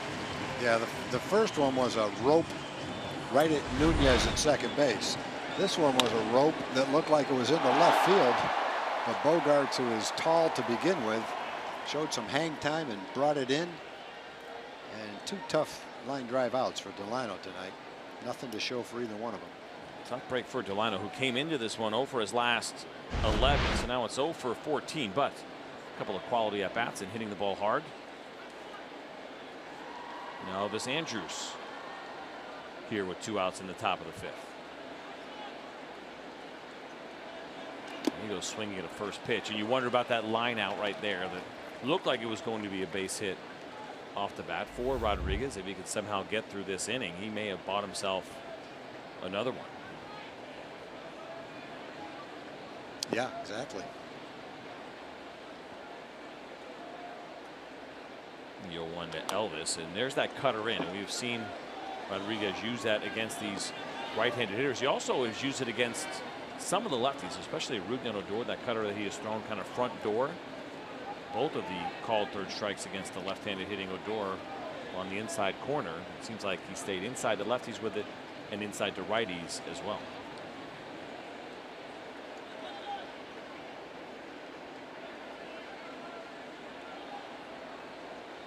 Here's the 0-2 pitch. Call for the changeup, and there it is, down and lifted into the gap potentially here. No, nice play in center field by Mookie Betts, the usual right fielder here with the Red Sox, sliding over to center, and he is certainly a very capable center fielder. What a play by Betts. A couple of hard hit balls, one by the lino. This one for Elvis looked like it might score a run. Instead it turns into an out, and Rodriguez is a happy pitcher.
First pitch to Rafael Devers off the plate count 1-0. Devers made an error in that last inning, but Eduardo Rodriguez got some great help from his defense. A couple of hard hit balls by the Rangers that turned into outs.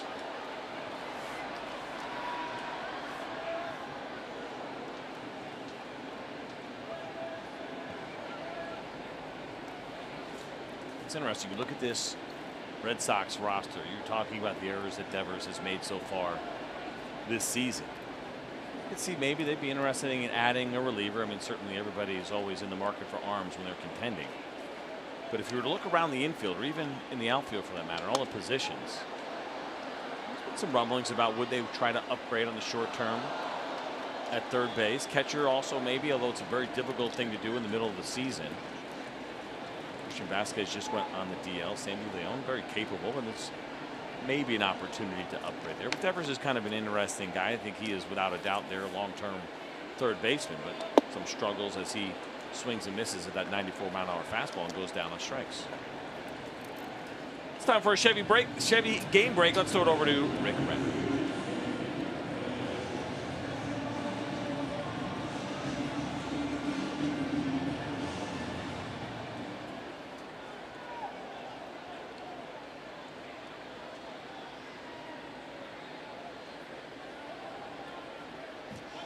Now that's a pretty good stat. Wilmer Flores tied for the franchise lead. That's, I mean, you remember the biggest one, right, where he walked it off when he was in tears with the trade and all that one. It's, and he's still there, still wearing that Met uniform. He's paying the Mets off for not trading him, boy. Yeah, that was, I won't call it heartbreaking, but it was touching to see how badly he wanted to stay there. It just goes to show you how careful you have to be with the way that information flows, especially on social media. Maybe don't tell your teammates until you know for sure. The ground ball hit to the left side. Nice play by Isaiah Kiner-Falefa. Throws over to Jurickson Profar in plenty of time, and Isaiah, with his first opportunity, continues to impress. He has been great at third base. Got good hands. Boy, that ball just seems to find the middle of his glove. It's a fairly hard hit ball that he has to backhand. You see the ball go right straight in the pocket of his glove. He knows the catcher is running, so he has time to get up and set his feet and make an accurate throw. Nice play. He's been very good over there. He did a really nice job and has done a nice job when he's gotten his opportunities behind the plate. 6 starts so far this season. He's thrown out 3 of 4 runners, and Mookie Betts goes swinging at the first pitch and drives this one to deep right center field. Nobody is going to get to this one, and it takes a big hop over the wall, and so it's an automatic double for Mookie Betts. And we're just talking about some of the quirkiness of this ballpark, and that triangle out there in right field is one of them, as Delano DeShields comes up limping here a little bit. Yeah, Delano's probably playing Betts a little deeper than an average player. It just goes to show how much room is out there. Because that was a high fly. That wasn't a line drive. But he's playing a little bit around in left center field, so he has even farther to go. And even with his speed, there's so much room out there that he couldn't get to that ball. Would have been an easy triple if it didn't bounce into the stands, and depending how it caromed, who knows. Saw Benji Molina get his triple. We showed that the other day. That's right where it went out there.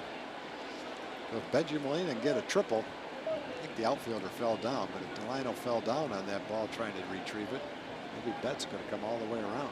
It's a good job by Nomar Mazara to make sure that he's over there, because you're absolutely right. If he dives or slides or falls and that ball catches the wall, it's going to go back in the other direction, and you could have your right fielder in deep center field making that play. Yep. Yeah, that really is good information to every defensive player. Don't stand and watch it, no matter where it is. Even if you don't think you have a chance to ever touch the ball, run in the direction of the ball just in case, because strange things can happen. Benintendi now gets an opportunity here with Mookie Betts in scoring position. We showed you this earlier, but they came in, the Red Sox did, leading all of Major League Baseball in these spots, hitting .289, the OPS of .874 with runners in scoring position. And you look at Andrew Benintendi, he has been excellent in these spots as well. .373 for him this year with runners in scoring position. And the 1-1 is taken on the corner. Count now 1-2. He's done the Red Sox over their last 16 games are scoring better than 7 runs per game. 23 home runs for them in 16 games. This offense is a juggernaut.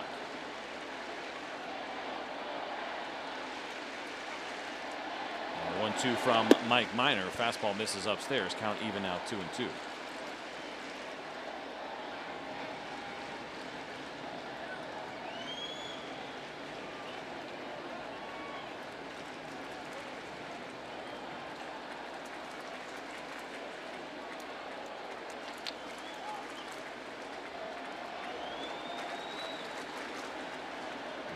And it is swung on and missed, and so a great job by Mike Minor to retire Andrew Benintendi in a huge spot to keep this game at 2-0. That man right there, Nomar Mazara, will lead things off when we get back. It'll be the middle of the Rangers' order as they try to get on the board.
of 2-0. Well, fans, a Coca-Cola family pack offers savings of over 50% on tickets, food, kids zone access, souvenir programs, and Coke soft drinks. It's available July 23rd through the 26th.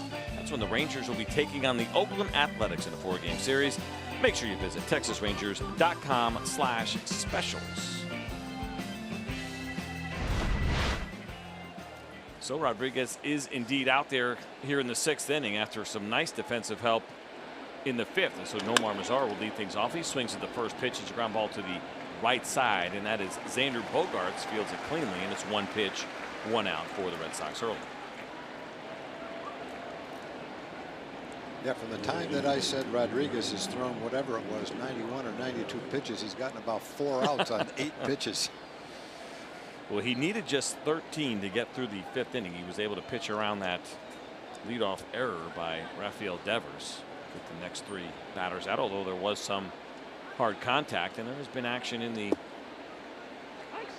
bullpen of the Boston Red Sox as we take a look at our Southwest.com bullpen live look. And not surprising, I think, as a manager, you see that hard contact. And the guys getting up there and pitch count, and so they want to make sure they have somebody ready, and they will. There's Heath Hembry, the right-hander, warming up. No left-handers in that bullpen for the Boston Red Sox. Adrian Beltre gets jammed here, and a little slow ground ball back to Rodriguez, and he throws over to first, and so it's 2 outs now here for the Rangers.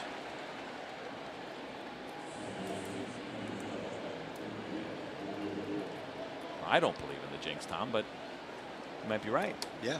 I mean, it seemed like he was potentially near his last few pitches, and since then has recorded about 4 or 5 outs, and he's still under 100. It always feels like a jinx because every time you do it and it happens the opposite way, you notice it. When you say something like that and it just continues to go in that direction, it doesn't register and you don't notice it.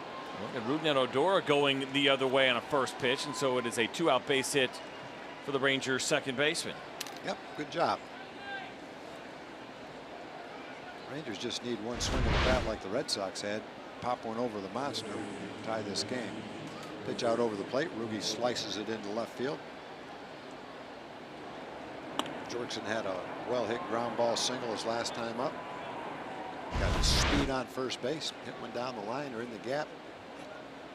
See if Rugi can make it all the way around from first. Profar 1 for 2 tonight. He's got a base hit, and he struck out looking back in the 2nd inning. He's been good against lefties this year as he looks at that first pitch down below the zone. 275 coming into this one against left-handers. You see the overall numbers: 248, 9 home runs with the 770 OPS. That's the on-base plus slugging. League average right around 750.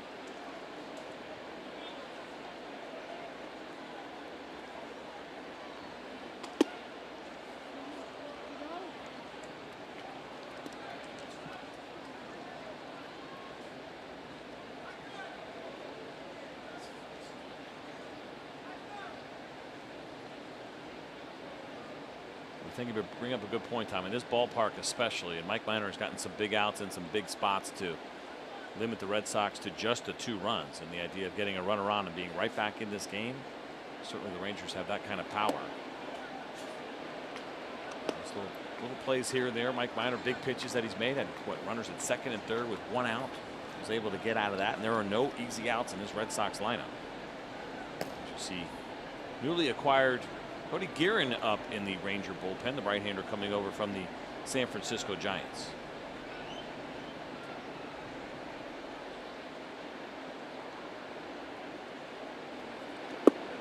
There's a 3-0 taken for a strike. This at bat for Jurickson Profar, by the way. That is the first 2-0 and then eventually 3-0 count that we have seen tonight for Eduardo Rodriguez. And so, you know, the pitch count has gotten up there. He's done a really nice job.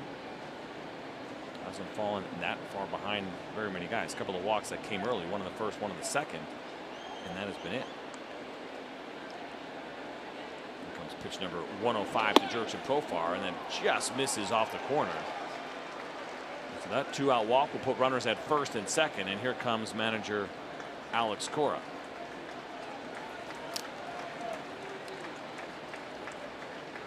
And he makes the signal, and that is going to be it for Eduardo Rodriguez. The left-hander's night is over. We'll tell you all about the new Red Sox reliever when we get back.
By Southwest Airlines. Low fares, no hidden fees. That's transparency.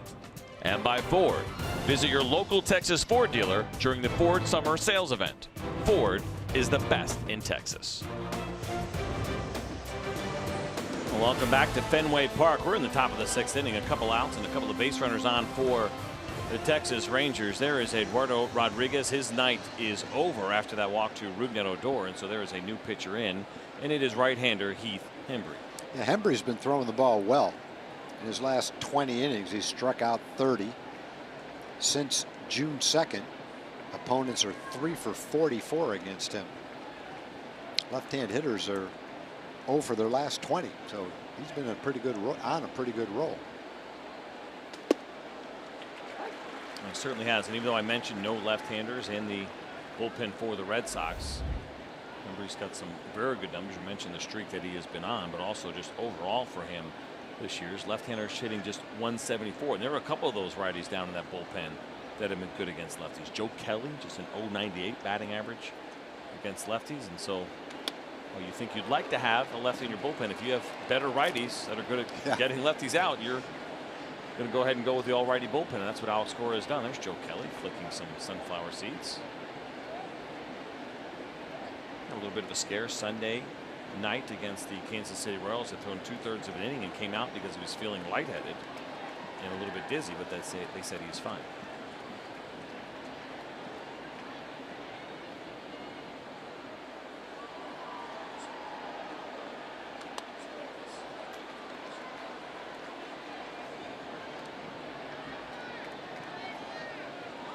Well, Hembree, like many, almost most late inning bullpen guys, tunes it up in the mid-90s. It's almost getting to where you don't really say, whoa, there's a 95-mile-an-hour fastball, because pretty much everyone does throw 95 miles an hour nowadays. Now it's more like if you don't throw 95, who let this guy in? Well, this guy doesn't throw very hard, but he's been pretty good out in the bullpen. Nice job by Sandy Leone on that pitch in the dirt at 90 miles an hour from Hembree.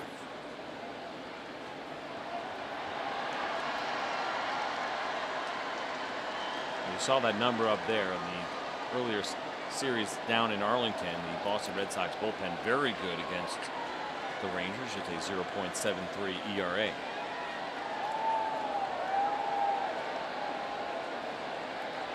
Kiner-Falefa 0 for 1. He had a walk and a flyout. There's a 1-2, and he swings and misses, and so Isaiah Kiner-Falefa goes down on strikes, and the Rangers leave a couple of more. We're through 5.5 here at Fenway. Rangers still trailing 2-0.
Here in the bottom of the 6th inning, and we are going to get to our TXU power player to watch, and it is going to be that man right there. JD Martinez is having a pretty incredible year, and you start digging in the numbers, and there are a lot of interesting places to go. But 27 home runs, well, that leads all of Major League Baseball. That's cool. But it's also more home runs than any Red Sox player hit all of last season. Mookie Betts had 24. That led the team, and so that was $110 million well spent by Dave Dombrowski. What a difference it has made for the Boston Red Sox, even though they had a good year last year. They won the American League East with 93 wins, but it feels like a different team. It feels like a better team. Definitely does. His 27 home runs before the All-Star break, the 3rd most by a Red Sox ever. David Ortiz and Carl Yastrzemski both had 31. Did you say prior to the break? Prior to the break. So he's got some time still. Yeah. I mean, let's not hope it happens in this series, but pretty amazing to think. You know, if you say Yaz in 1969 had 31 home runs, that must have been a great season. Well, it was a good season. His great season, though, was 1967. The year the Red Sox went to the World Series. He had 326, 44 home runs, 121 RBIs, and 112 runs. Won the Triple Crown, scored the most runs in the league. And if you were at all a baseball fan and you were watching the final 2 weeks of the 67 season, that's about as good as it gets in a pennant race. And it seemed like any time the Red Sox needed a run late in the game, ahead by 1, tied, or behind by 1 or 2, Yaz came through with a hit. It was just an incredible Triple Crown MVP season. Could change it there for Mike Minor as he gets JD Martinez to swing through the 2-1 pitch.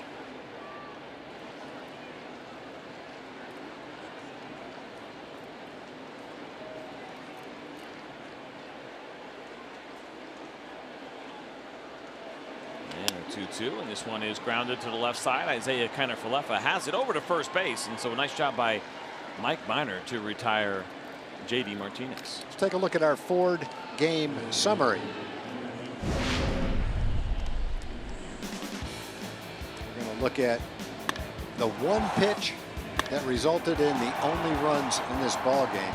It was a fastball middle in to Steve Pearce, and Steve Pearce hit a rope over the Green Monster, smashed against the side of one of those seats. No telling where it would have ended up, out on Lansdowne Street somewhere. That was a rope, and that was the home run, and those are the only 2 runs of the game. That happened in the first inning with 2 outs. It's been a nice kind of sneaky addition here for the Boston Red Sox, who already had a really good lineup. But it's a good pickup at 35 years old. Steve Pearce certainly still has it, and we showed you some of the numbers and what he has done. The splits are really good. The one thing we didn't have a chance to bring up, with runners in scoring position, and thankfully he doesn't have any right now, it's been limited, the at-bats, but he's hitting .545 in those spots, and so he has been really good when he's gotten opportunities to drive runners in. And a little bit of a challenge here for Mike Minor. This is Mike Minor's numbers each time through the order. Second and third time through, pretty similar, and he's actually talked about trying to be a little bit better third time through. The OPS starts to go up a little bit for Mike Minor. The batting averages are pretty close, second time through, first time through. As we watch Steve Pearce line one into left field, and it'll be a 1-out base hit for Pearce. That looked like that pitch was going to eat him up on the inside part of the plate, but somehow he got enough of the bat on it to actually shoot a pretty solid line drive out there to left field. Well, Jeff Bannister is on his way out, and he has made the call. Mike Minor's evening will be over, and it does appear that we will see the Ranger debut of Cody Gearin when we get back.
To make his Rangers debut. I watched him in the clubhouse today as he literally introduced himself to all of his new teammates. It's the first time he's ever been traded, although he did have two guys that he has played with before. Ironically, Mike Minor, who he's relieving now, and he were teammates in Atlanta, and Matt Moore, of course, was in San Francisco, and so he knows those two guys. Didn't know anybody else on the team. He says the strangest part about the trade, of course, is he told his wife, it always seems like, there could be a trade, but it seems like a trade is something that happens to somebody else. Until yesterday when it happened to Corey Guerin, guys. That first time in his career that he has been traded, as you mentioned, originally drafted by the Atlanta Braves, was released and then signed as a free agent by the Giants, and a couple years later here in 2018 he's now been traded for the first time in his career. We'll take a look at the numbers this season with the Giants. 35 games, a 4.20 ERA. You go back to his time with Atlanta and San Francisco over the years, 11-9, a 3.57 ERA. Good solid numbers for a middle reliever. Several years with the Braves, several years with the Giants. Good slider there from Corey Guerin, and the count now 0-2 to Xander Bogaerts. Yeah, that would not be a day at the beach for a right-hand hitter, that last pitch. It's been a good one for him, even though that ERA is up a little bit compared to last year. That dominant season he had with the Giants in 2017, the 1.99 ERA. This year, that slider right there you just saw has been very good. It's the pitch in which he has registered the most strikeouts, 22 of them so far, make it now 23 on the slider this season for Corey Guerin.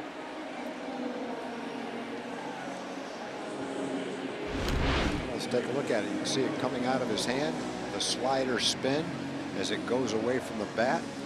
Bogaerts was the American League Player of the Week. In 4 games, he hit .500. He walked 8 times and didn't strike out. So he came into this game on a pretty good streak. And over, a week or so, he'd walked 8 times and hadn't struck out, but he hadn't seen that pitch.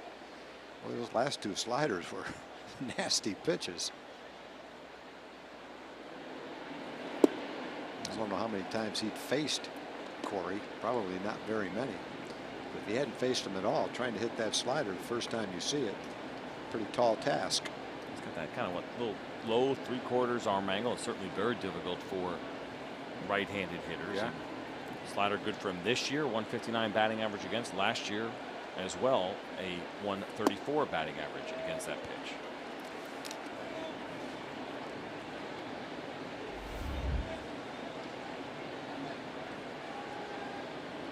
It's a little bit surprising when you look at that arm angle that he doesn't have a higher ground ball rate. 36% for Guerin this season. League average this year has been up a little bit, about 46% overall for the league. And you can even see the movement on the fastball. And you see it there, 93 miles an hour. And so there's a good stat. The league ground ball rate is up. A little bit, yeah. And we're all talking about launch angle. You think it would be down. You would think. I think these guys feel like they're hitting the ball in the air more than they actually are. J.D. Martinez is a perfect example of a guy who talks about hitting the ball in the air, not trying to hit ground balls, and he's had 2 monster seasons now back to back, and his ground ball rate is at a career high. His fly ball rate is at a career low. That's so weird. But it's probably just the mindset. He's like, I'm not even trying to hit line drives, but he's hitting a lot of line drives. His line drive rate is high for him as well this year. So I think it's maybe the perception of the approach, I would guess. Whatever he's doing, I wouldn't change it. Well, it kind of goes back to what we were talking about with pitches, right? Where a pitcher might say, hey, yeah, here's my cutter, but really it's a slider, but he just wants to tell himself it's a cutter, and that works better. And call it whatever you want and say you're not hitting very many ground balls. Doesn't matter. The results are good. Well, one nice story coming out of this series is Mitch Moreland making the All-Star team. I love the story they told when Alex Cora got his team together and announced the All-Stars. He waited for last. They had 5 of them. And of course, everybody got pats on the back. J.D. Martinez, Mookie Betts, and the rest of them. And when they got to Mitch and he announced Mitch's name, it was like they erupted. Standing ovation. They came over and they hugged him because they were so happy for him. And I think what the Red Sox have found out is what Ranger fans have known for a long time, that Mitch is really one of the good guys in the game. So everyone's happy for him, not just Red Sox fans, Ranger fans are too. A nice moment for him and a nice debut for Corey Guerin as he retires both hitters he faces here in the 6th inning.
They trail the Red Sox by a score of 2-0. Well, you can host your next group or company outing of 20 or more at a Rangers game. Add on picnic areas, meal deals, or other experiences to make your group outing memorable.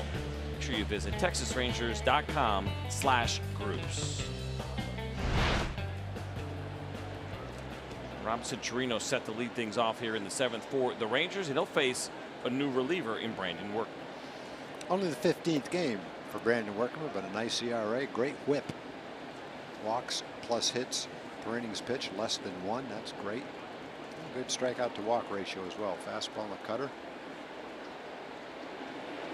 Chirinos curveball shows bunt. There's the curveball, and he pulls it back. He might not. Strike I one. didn't see what he called his pitches, but I'm going to call that one a curveball.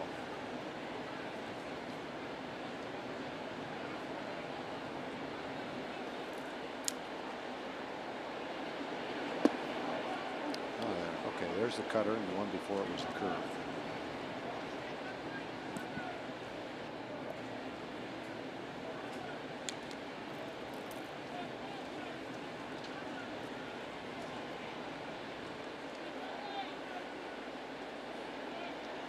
To Chirinos. There's another breaking ball. That one is down. So count now 2-1 for the Rangers catcher.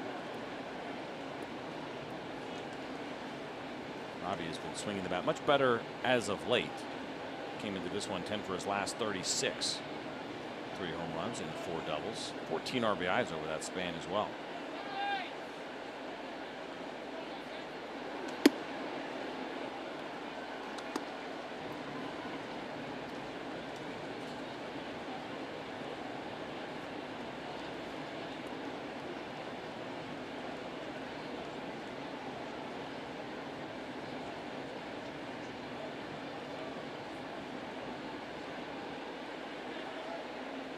And the 3-1 now to Chirinos, and is lifted to center field. Mookie Betts is back near the track. He is going to play this one off the wall, and it takes a big bounce more toward right field. Chirinos is around second. He's going to go for 3. Here's the throw, not in time. And so it is a triple for Robinson Chirinos to lead things off here in the 7th inning for the Rangers. Well, what an exciting play. It can only happen in this ballpark, too. Got that high wall. It angles from 379 feet out to 420 feet. Long, high fly ball. Excellent outfielder going after it. Robinson really put a charge in this ball. Betts played it off the wall, but here's one of those caroms you're talking about, CJ. Gets a little bit too close to the wall. By the time he turned around, the ball goes by him. You have to make up your mind a little bit earlier than that. Goes by him, and instead of a double, it turns into a triple. So a great start to the 7th inning, and a ball that would have been a home run in a lot of places. That is the truth. And so for Robinson Chirinos, we showed you that there as Joey Gallo steps into pinch hit now. First triple of the season for Chirinos, 3rd of his career. And Joey Gallo takes a first pitch strike. And part of the reason the workload for Workman maybe not as high as you would expect. He was sent down at the end of spring training. He was recalled on June 5th by the Red Sox.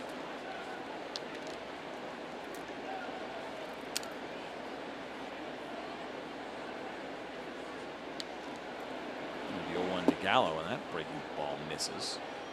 We saw Joey, I can't remember what game that was, where he pinch hit, got down on the count 0-2 pretty quickly, and ended up working a 12 pitch at bat when it was all said and done.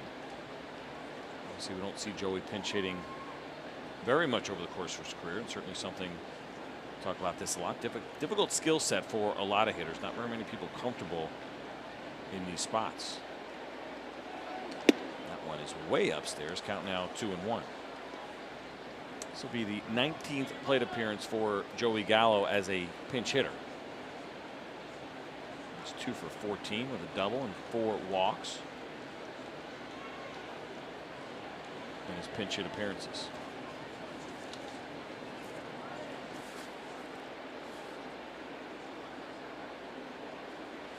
And there's the 2-1. That one is swung on and missed. Count even now 2-2. A big shift for Joey Gallo to the right side. Not surprising, even though I mentioned the Boston Red Sox only shift. They're 18th overall in Major League Baseball. It's kind of middle of the road. Joey Gallo saw this number today. 96% of his at-bats, and it feels like 100. He has the shift against him. Yeah. Yeah, it does feel like 100. Here's the 2-2, and this one is swung on and missed, and Joey Gallo goes down on strikes. Time now for a word from our friends at Kia. At Kia, get America's best value backed by a 10-year, 100,000-mile warranty. Start with one out and Robinson Chirinos at third base. Delino DeShields will step in. It's been a tough night for Delino. Defensively, he has been excellent, and he's actually had some good at-bats, but unfortunately for Delino, they have not resulted in any hits. A line out to second, a line out to short. He has been robbed of a couple of balls that have been hit hard. Now, we've been talking, and I'm sure we'll continue talking for the last part of this series, what a spectacular place this is to come watch a game, to play in. And it's really hard to think of anything bad about this ballpark. Some people complain that the seats are too close together. It's not quite as luxurious as the new stadiums. And I think that's just something that you have to put up with because the park is so old.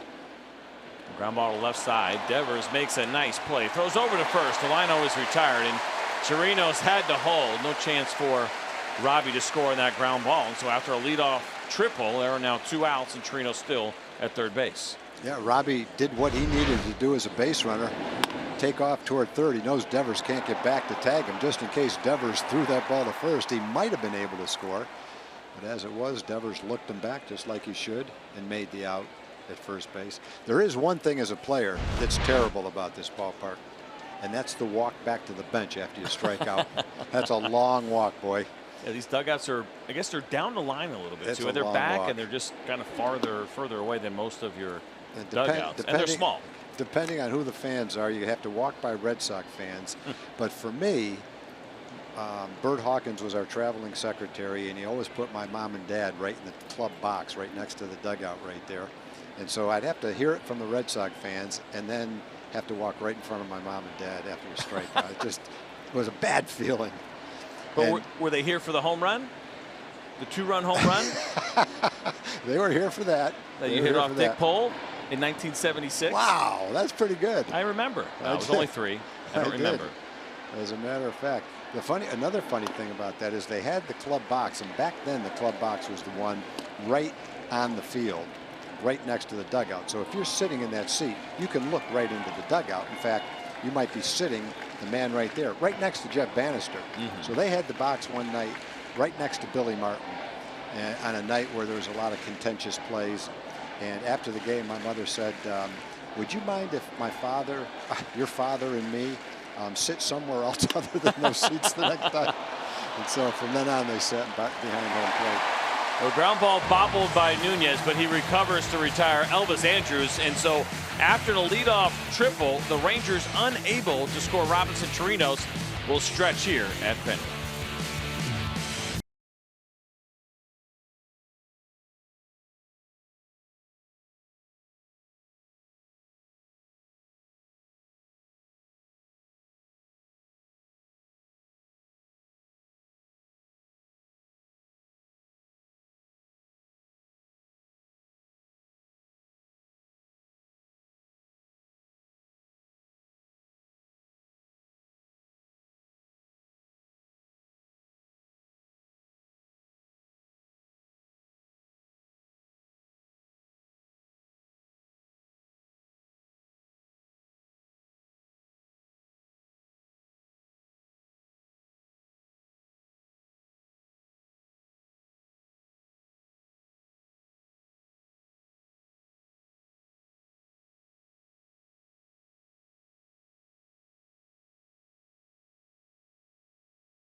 Rangers 2-0. Well, friends, Saturday, July 21st at 7:05, the Rangers will be playing the Indians, and the first 15,000 fans will get themselves an Elvis Andrus Best Friends bobblehead. That's courtesy of Dr. Pepper and Tom Thumb. It's the second in a series of 2 Best Friends bobbleheads.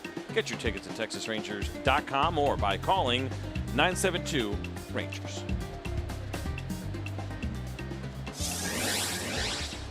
There's Joey Gallo staying in the game in left field after pinch hitting for Ryan Rua in the 7th inning.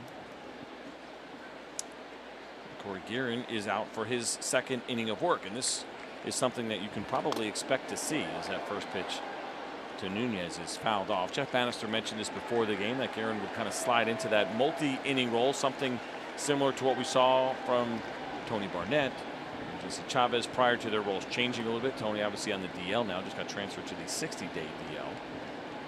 And then Jesse Chavez has kind of moved up as far as in the pecking order of that bullpen. He's pitched so well. Jesse's earned it. And so Guerin has only had 2 outings of more than 1 inning this year. He had 2 inning outings. Everything else has been an inning or less so far. And that is in the, where's that game? Oh, there it is. 35 games that he pitched for the Giants this year.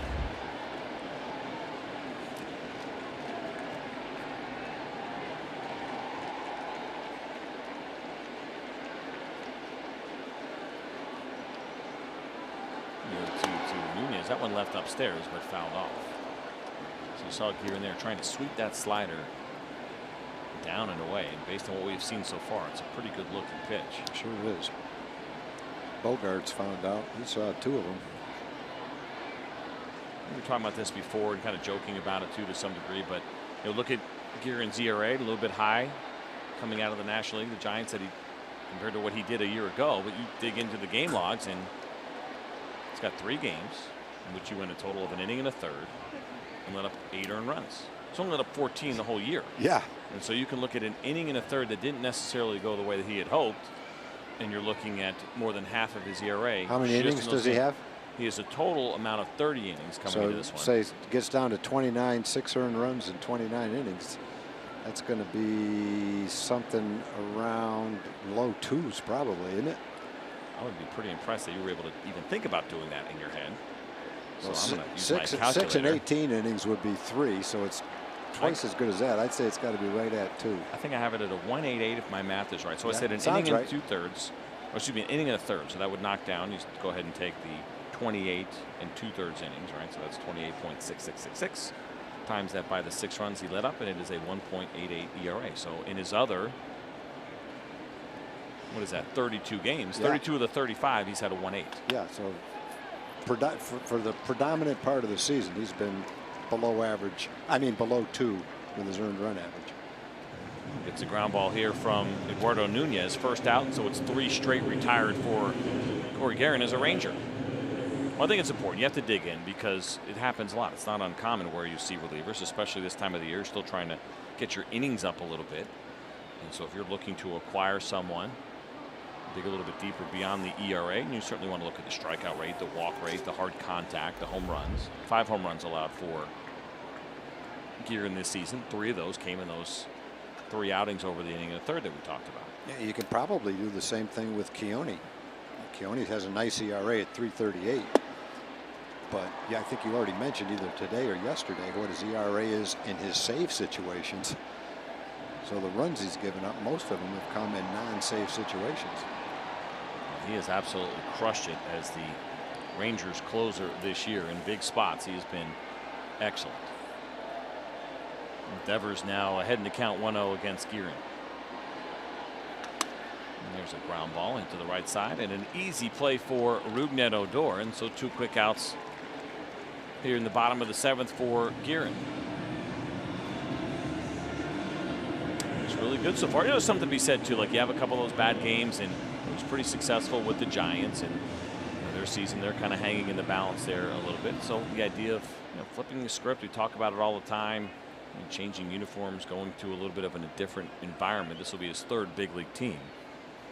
And the other part of this too is, some people may be wondering why would the Rangers want a veteran reliever at this point based on how the season is going. Well, there's another year of control on Corey Gearing. And so Yeah. it's not just about this year, but also the opportunity, if he throws well and everybody likes what they see, that he would be in this uniform again next year. He's got a good solid track record. He's healthy. He's throwing the ball well. And right now the Rangers have Tony Barnett, Matt Bush on the disabled list, so they can use some depth down in their bullpen. And knowing you can have them for another year. Solid part of the equation. I think it's safe to say that there is not a team in Major League Baseball that has ever said, we have too many relievers. We have too many good relievers. We don't know what to do. No. Yeah, if they did, they weren't complaining about it. So I'm glad we got too many. We're going to need them all.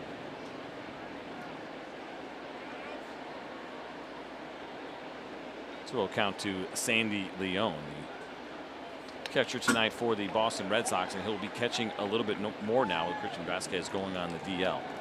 The issue they ran into is that, and it'll be interesting to see if they approach this and try to do anything about it, is Blake Swihart has been in this organization for a while, but he has not done a lot of catching. He's moved around. He's played a ton of different positions. But as of now, the Red Sox are saying he will be their backup catcher. He has caught. He's played first. He's played second, third, left, and right. I believe it's only about 14 innings behind the plate for him this year. Yeah, and you know, you go back several years, and I can remember reading reports of potential trades, and every time the Red Sox were looking to acquire somebody, you would see the other team is asking for Blake Swihart, but that's a deal breaker. The Red Sox won't trade him, and that's when he was predominantly a catcher. So I'm not exactly sure what happened over the years that diminished his catching time in the eyes of the Red Sox.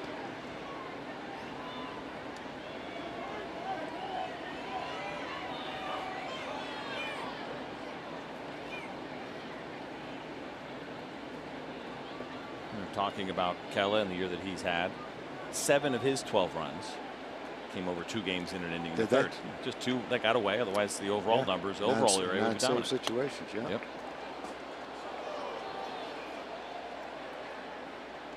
We were talking about in the pregame show all-star snubs or all-star cheating, whatever we were calling it. We're cheated. And Keone was obviously a guy that could easily have made the all-star team. He pitched like an all-star for sure.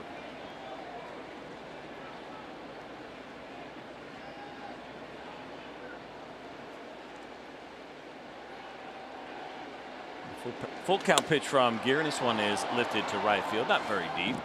Nomar Mazara is there. He makes the catch, and what a debut for Corey Gearing. It is 5 up and 5 down. Very impressive with a strikeout mixed in there as well. We are through 7, and it appears that Joe Kelly will be coming out of the Boston Red Sox bullpen.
Appreciate that. And here we are back at Fenway Park. And it's been a beautiful evening here and a well-pitched game. Just 2 runs scored so far. They all came in the first inning for the Red Sox on the Steve Pearce home run.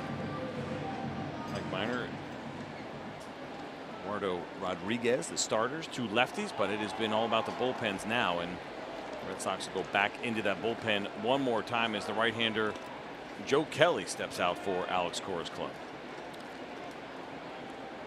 Well, Joe Kelly's done an excellent job for the Red Sox in the role he's pitching in right now in this ball game. Setup reliever. 37 innings, only 23 hits, a 176 opponent's batting average. And he keeps the ball in the ballpark. He's only given up 3 home runs. Throws a heavy ball, mid-90s or better.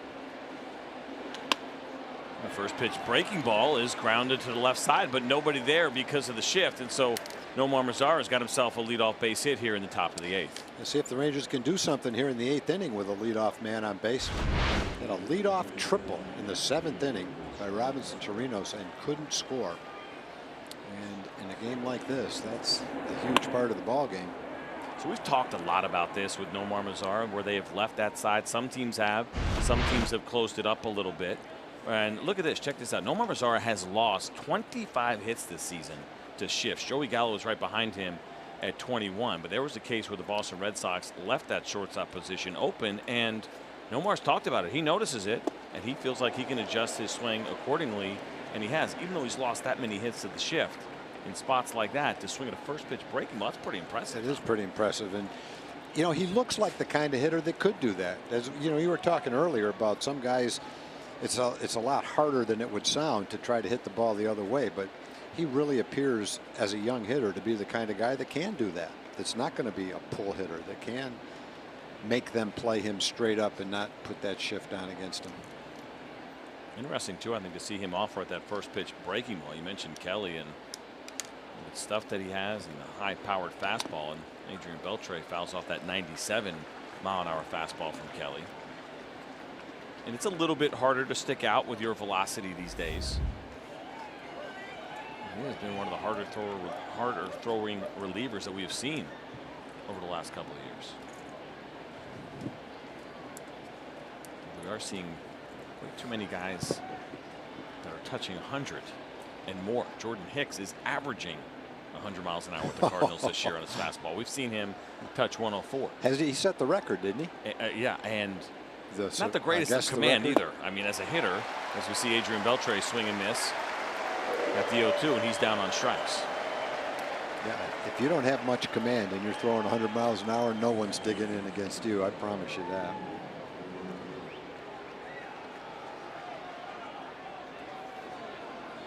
So with 1 out, Rougned Odor will step in, and just to kind of finish that up, the conversation with Joe Kelly, according to Fangraphs, he is the 6th highest average fastball velocity of any reliever in the big leagues, averaging 97.9 miles per hour. Tied right there with Dylan Betances. He's a good athlete too. I don't say that too often about pitchers. Joe Kelly's. I'm glad you said that, not me.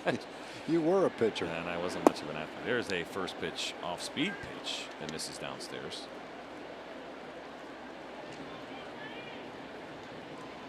I mentioned Kelly on Sunday. Yesterday? No, was it Saturday? When they were in Kansas City. Left the game after 2/3 of an inning just because he was feeling a little bit lightheaded, a little bit dizzy. And he's obviously fine now. Scary too is you saw him kind of grabbing his chest a little bit after he recorded a second out.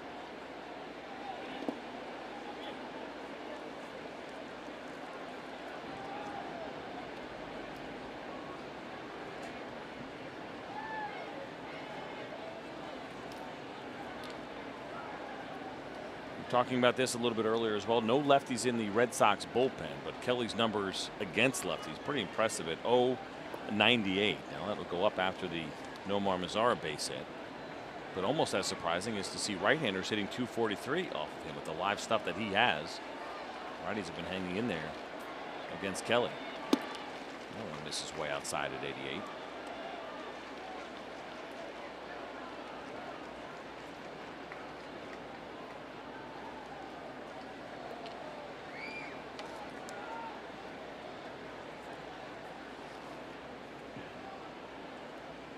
Kelly has fallen behind Rougned Odor 3-0. Talking earlier, I mentioned the plate appearances and the rate in which Rougned Odor has been walking much improved, the best that he has seen at any moment in his career so far this season. He takes that 3-1 pitch, excuse me, 3-0 pitch for a strike. I got to tell you, I'm always impressed. I know that Photoshop and everything else is available, but Corey Guerin already has a pitcher in a Texas Rangers uniform. What? On like the Baseball Savant page and the StatCast page. He literally just got here this afternoon. There's the 3-1, and this one is fouled off. 98 miles an hour from Kelly. That kind of shows you how hard Kelly's throwing when you see Rougned Odor with a little less than an aggressive swing on a 3-1 pitch.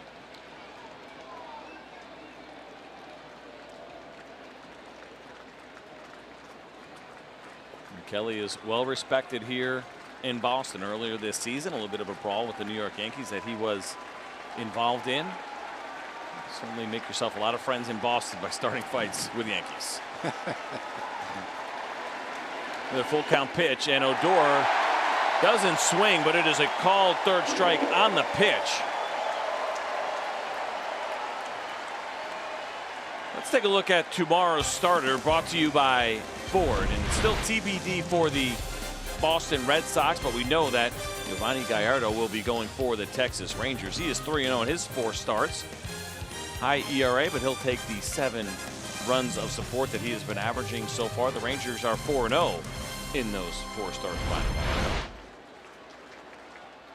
So the reason that the situation was TBD, a lot of that was based on how things were going to go tonight. If the Rangers, excuse me, if the Red Sox needed to use anybody out of their bullpen that could potentially start, then they may have to adjust accordingly. So we'll know after the game who will be starting.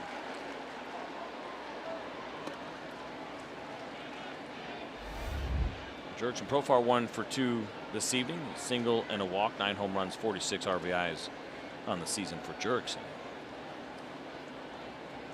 He struck out looking in the 2nd inning. That base hit came in the 4th.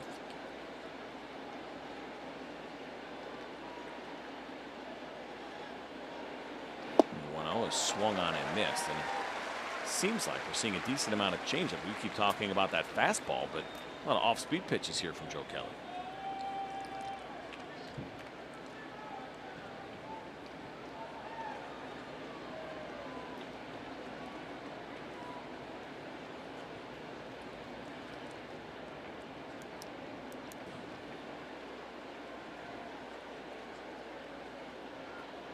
The 1-1 to Jurickson, breaking ball in the dirt. Nice pick by Leon. Oh man! And a great job by Nomar Mazara to get back. Boy, if you get a pickoff throw on that pitch, you've made one great play. You're Pudge Rodriguez if you can do that. Ball bounces, he traps it, and fires it. He didn't get Nomar, but it was fairly close.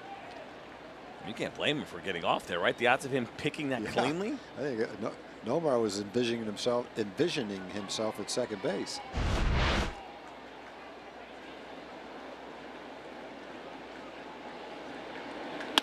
And there's a fastball grounded up the middle, but Xander Bogaerts is right there. He'll beat Nomar Mazara to the bag, and so the inning is over. We head to the bottom of the 8th here in Fenway, and Jesse Chavez will come on for the Rangers.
check out the newest Ranger, Corey Guerin.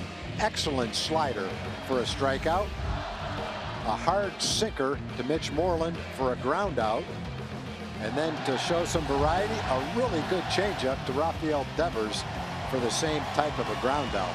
So for Corey Guerin in his first appearance in a Ranger uniform, an inning and 2/3, 5 up, 5 down, and a strikeout. Excellent work. That man right there, pretty happy with what he saw. That is Doug Brocail, the Rangers pitching coach, and maybe even to make it more impressive, we saw him. He checked into the hotel today. I'm going to assume that he was flying from somewhere today. As the first pitch from Jesse Chavez is grounded up the middle, and Mookie Betts is reached with a base hit.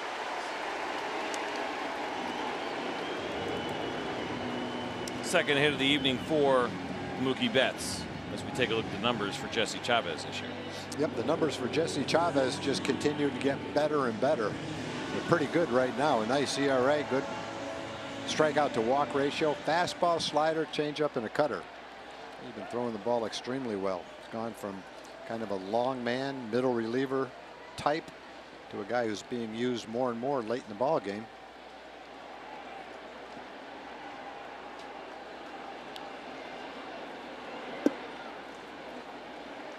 Now it's time for our Lowe's whole team together as we take a look at what has been going on here with the Ranger bullpen. It has been very good as of late. Since June 18th, here are some numbers on those guys. Jose Leclerc has not allowed a run.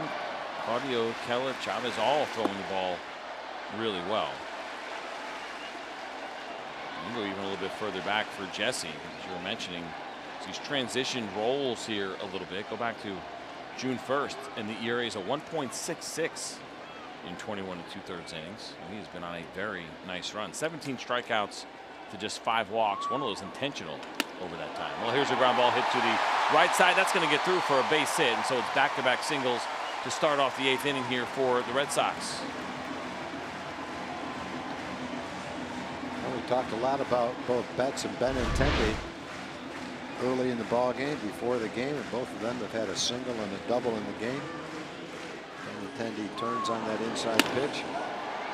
Both those guys are good hitters. They hit for some power, they hit for average, they use the whole field. They don't get fooled that much. Betts doesn't strike out much. Both of them walk a lot. Boy, 2 guys at the top of the order, doesn't get much better than that. And then when you add J.D. Martinez to the equation, 3 guys, 1, 2, and 3 in the lineup. Not many lineups can boast anything close to that.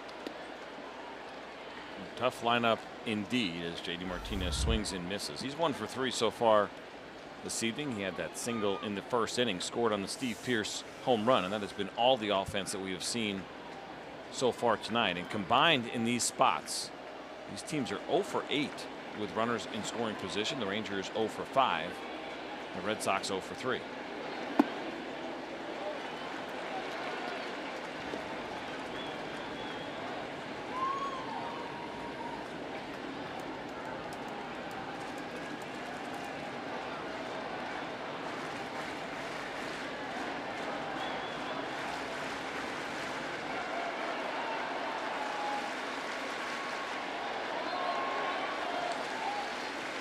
Here's the 1-1 from Jesse, and another swing and miss on a fastball to J.D. Martinez. Not an easy thing to do. This guy has been crushing fastballs this season.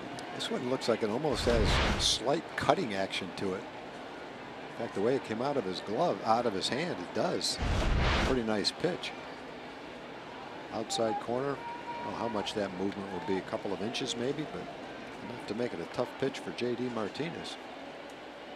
Jesse way ahead, 1-2, inside move, no throw to second base. Mookie Betts not very far off the bag. So I mentioned the swings and misses on the fastballs, why that's so impressive. Look at this. This is Major League Baseball, what these guys are slugging on fastballs. Mookie Betts 735, J.D. Martinez 704. The league is slugging 442 on fastballs. That is a huge jump. And all 4 of those guys are all-stars too. So how they became all-stars, pounding the fastball. Oh my God. Wow. No wonder he's having an all-star season. Good gracious. He doesn't have a cold zone. 1 spot up and in. It's a red alert. But you better hit it, because if it's a little bit to the left, it's going to be a 412 average. And he's pretty well disciplined, as are most of the hitters in this lineup. You're not going to see him go out of the zone too often. A 33% what we call O swing percentage, which is right around league average, and that just means how often are you swinging at pitches outside of the zone. And as good as that 33% is, again, about average. Mookie Betts has an absurdly low 18% chase rate. Boy. We talked about him the other day. 41 walks, 40 strikeouts. Well, this one is swung on and hit high in the air to deep left field, and it is gone over the Green Monster. JD Martinez has just hit a 3-run home run. That is number 28 for him on the season.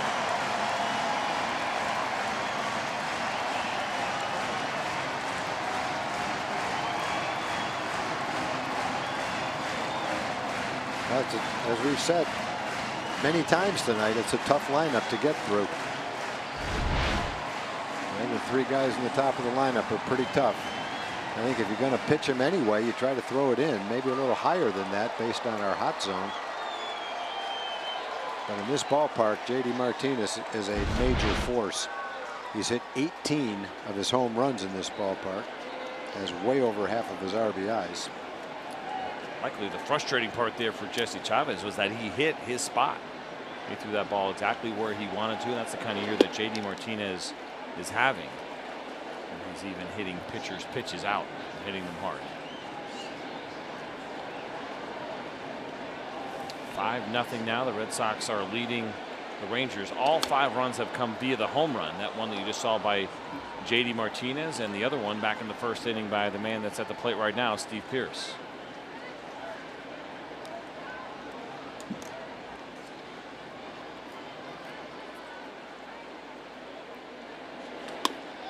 Ground ball hit to the left side. Elvis Andrus has it easily. Nice hop for him, and he's over to first base with a good throw, and 1 out here now in the 8th. So this is interesting with the Red Sox.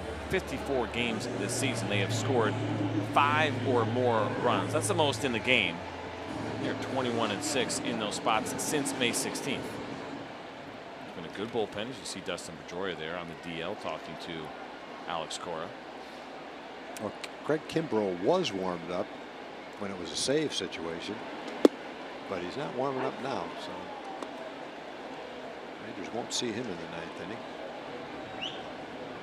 There's Kimbrell. Imagine that's happened a few times. Close games with this offense. With this team.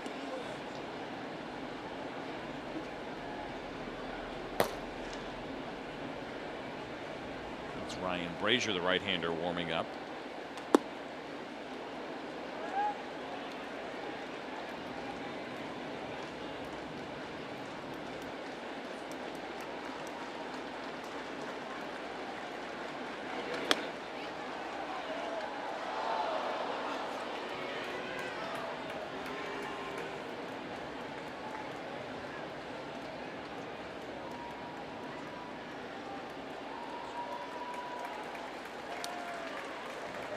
There's 1-2 to Bogarts, fouled off again.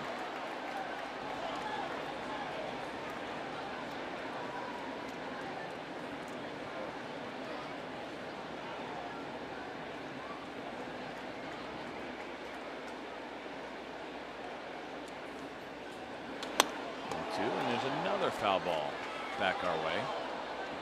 Have you ever gotten a foul ball in this booth? I don't think so. No, I don't remember one. It's, you know, in an area where you could conceivably get one. As close as we're high, but we're close. This is one of the more unusual angles, I think, for a broadcast booth. It's a cool one. It takes a little while to get used to it, as we see Andrew Bogarts chasing that Jesse Chavez slider out of the zone. 2 outs now. There we are. There's my paperwork. I think I know all that stuff off the top of my head. No chance. There's Eric Nadel. He's in the Hall of Fame. This guy is not.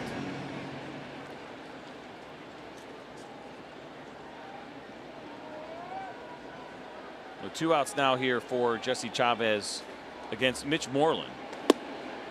First pitch fastball misses off the plate at 92 miles an hour. We talked about Moreland getting named to the All-Star game the first time in his career. He is 0 for 3 so far tonight with a couple of ground outs and a line out to center.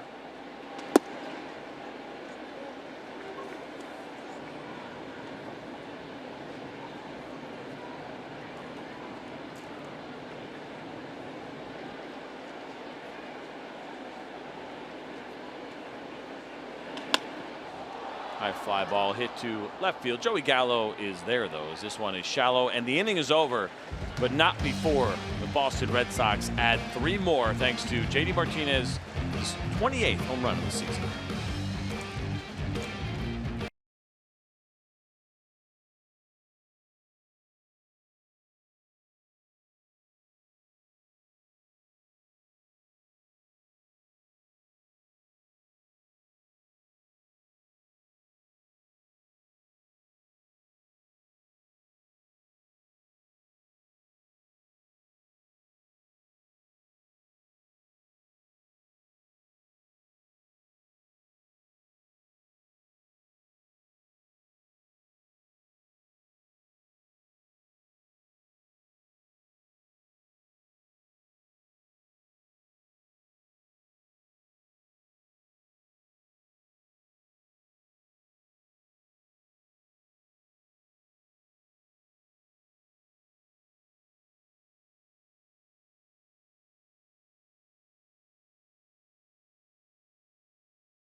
The 9th inning, and it is going to take a rally here for the Rangers as they trail 5-0. But this is a nice story here for the Boston Red Sox. Ryan Brazier just had his contract purchased on Sunday from AAA Pawtucket. He has pitched in the big leagues before. It was all the way back in 2013. He threw pretty well, 9 innings. He allowed just 2 runs.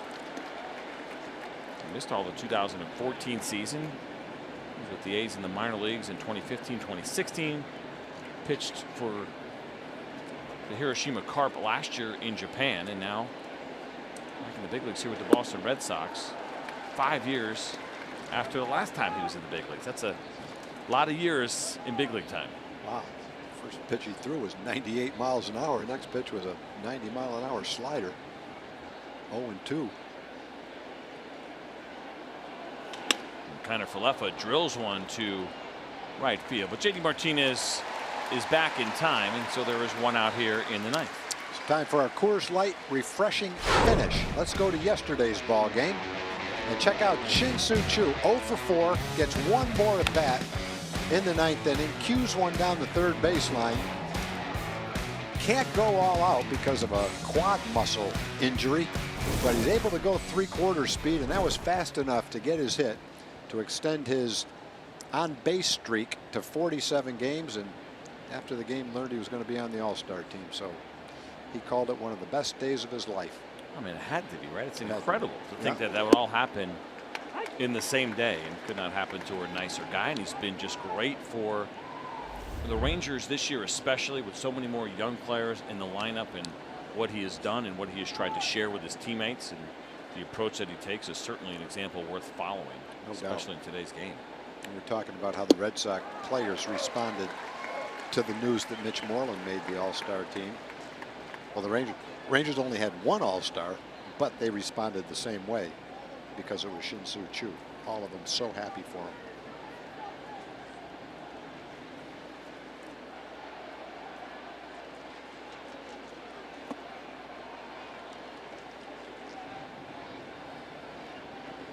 That's the first ball that Ryan Brazier has thrown in his return to the big league. 6 pitches, 5 of those have been strikes.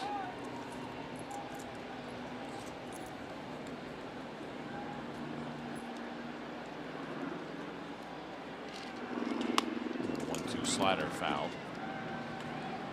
and missed by the back girl.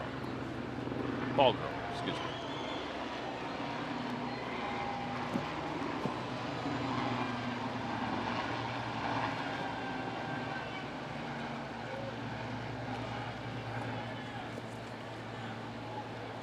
Robinson Chirinos hit his first triple of the season back in the 7th inning. His last at bat, it was the 3rd of his career. And he's down on the count 1-2, and he lays off a 97-mile-an-hour fastball above the zone. Tom, you also have a triple in this ballpark? I had a triple in this ballpark. I remember it. I hit it exactly like Robinson Chirinos. When he hit it, I thought of it. Off Rick Wise, a fly ball to the corner out there, probably bounced off the 420 sign. Whoa, there's why Mitch Moreland's a Gold Glover. So many players have a hard time going back on a pop-up when it's directly over their head like that, but Mitch shows you how you do it right there. See where he starts, the jump that he gets. He's not the fastest infielder, but what the speed that he has and the quickness that he has resulted in and out. That's kind of what it's all about. Anyway, it was the same kind of ball. Instead of bouncing, or maybe it was one Mookie Betts hit. Instead of the one that bounced into the stands, yeah, Mookie Betts hit it. It bounced off the side of the wall and kind of caromed around out there. So I do remember that. So going back to that play real quick with Mitch Moreland, we have a great viewer high up here. The thing that really caught my attention, zero hesitation. How many times do we see a first baseman trying to find himself a little bit and trying to get the timing of the ball down? He didn't hesitate at all. He had a great line on that ball. He did. He turned and he went for it. The Rangers are down to their last out here as they trail 5-0 to the Boston Red Sox, who homered in the first, themselves up 2-0, and then again in the 8th. Steve Pierce in the first, JD Martinez in the 8th. And Joey Gallo fouls back 96 miles an hour, and the Texas Rangers are down to their last strike.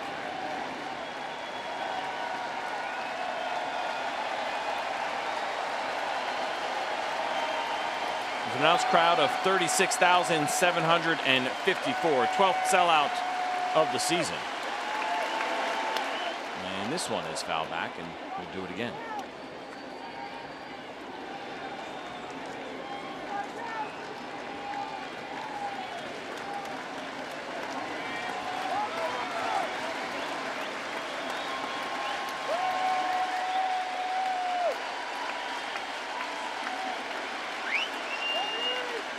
Rangers 1-2 to Joey Gallo, and this one is lined, but right at Xander Bogaerts, who is playing in the second baseman's position because of the shift. And this game is over. Ryan Brazier, welcome back to the big leagues. 2 hours and 52 minutes for this one as the Rangers lose this one by a score of 5.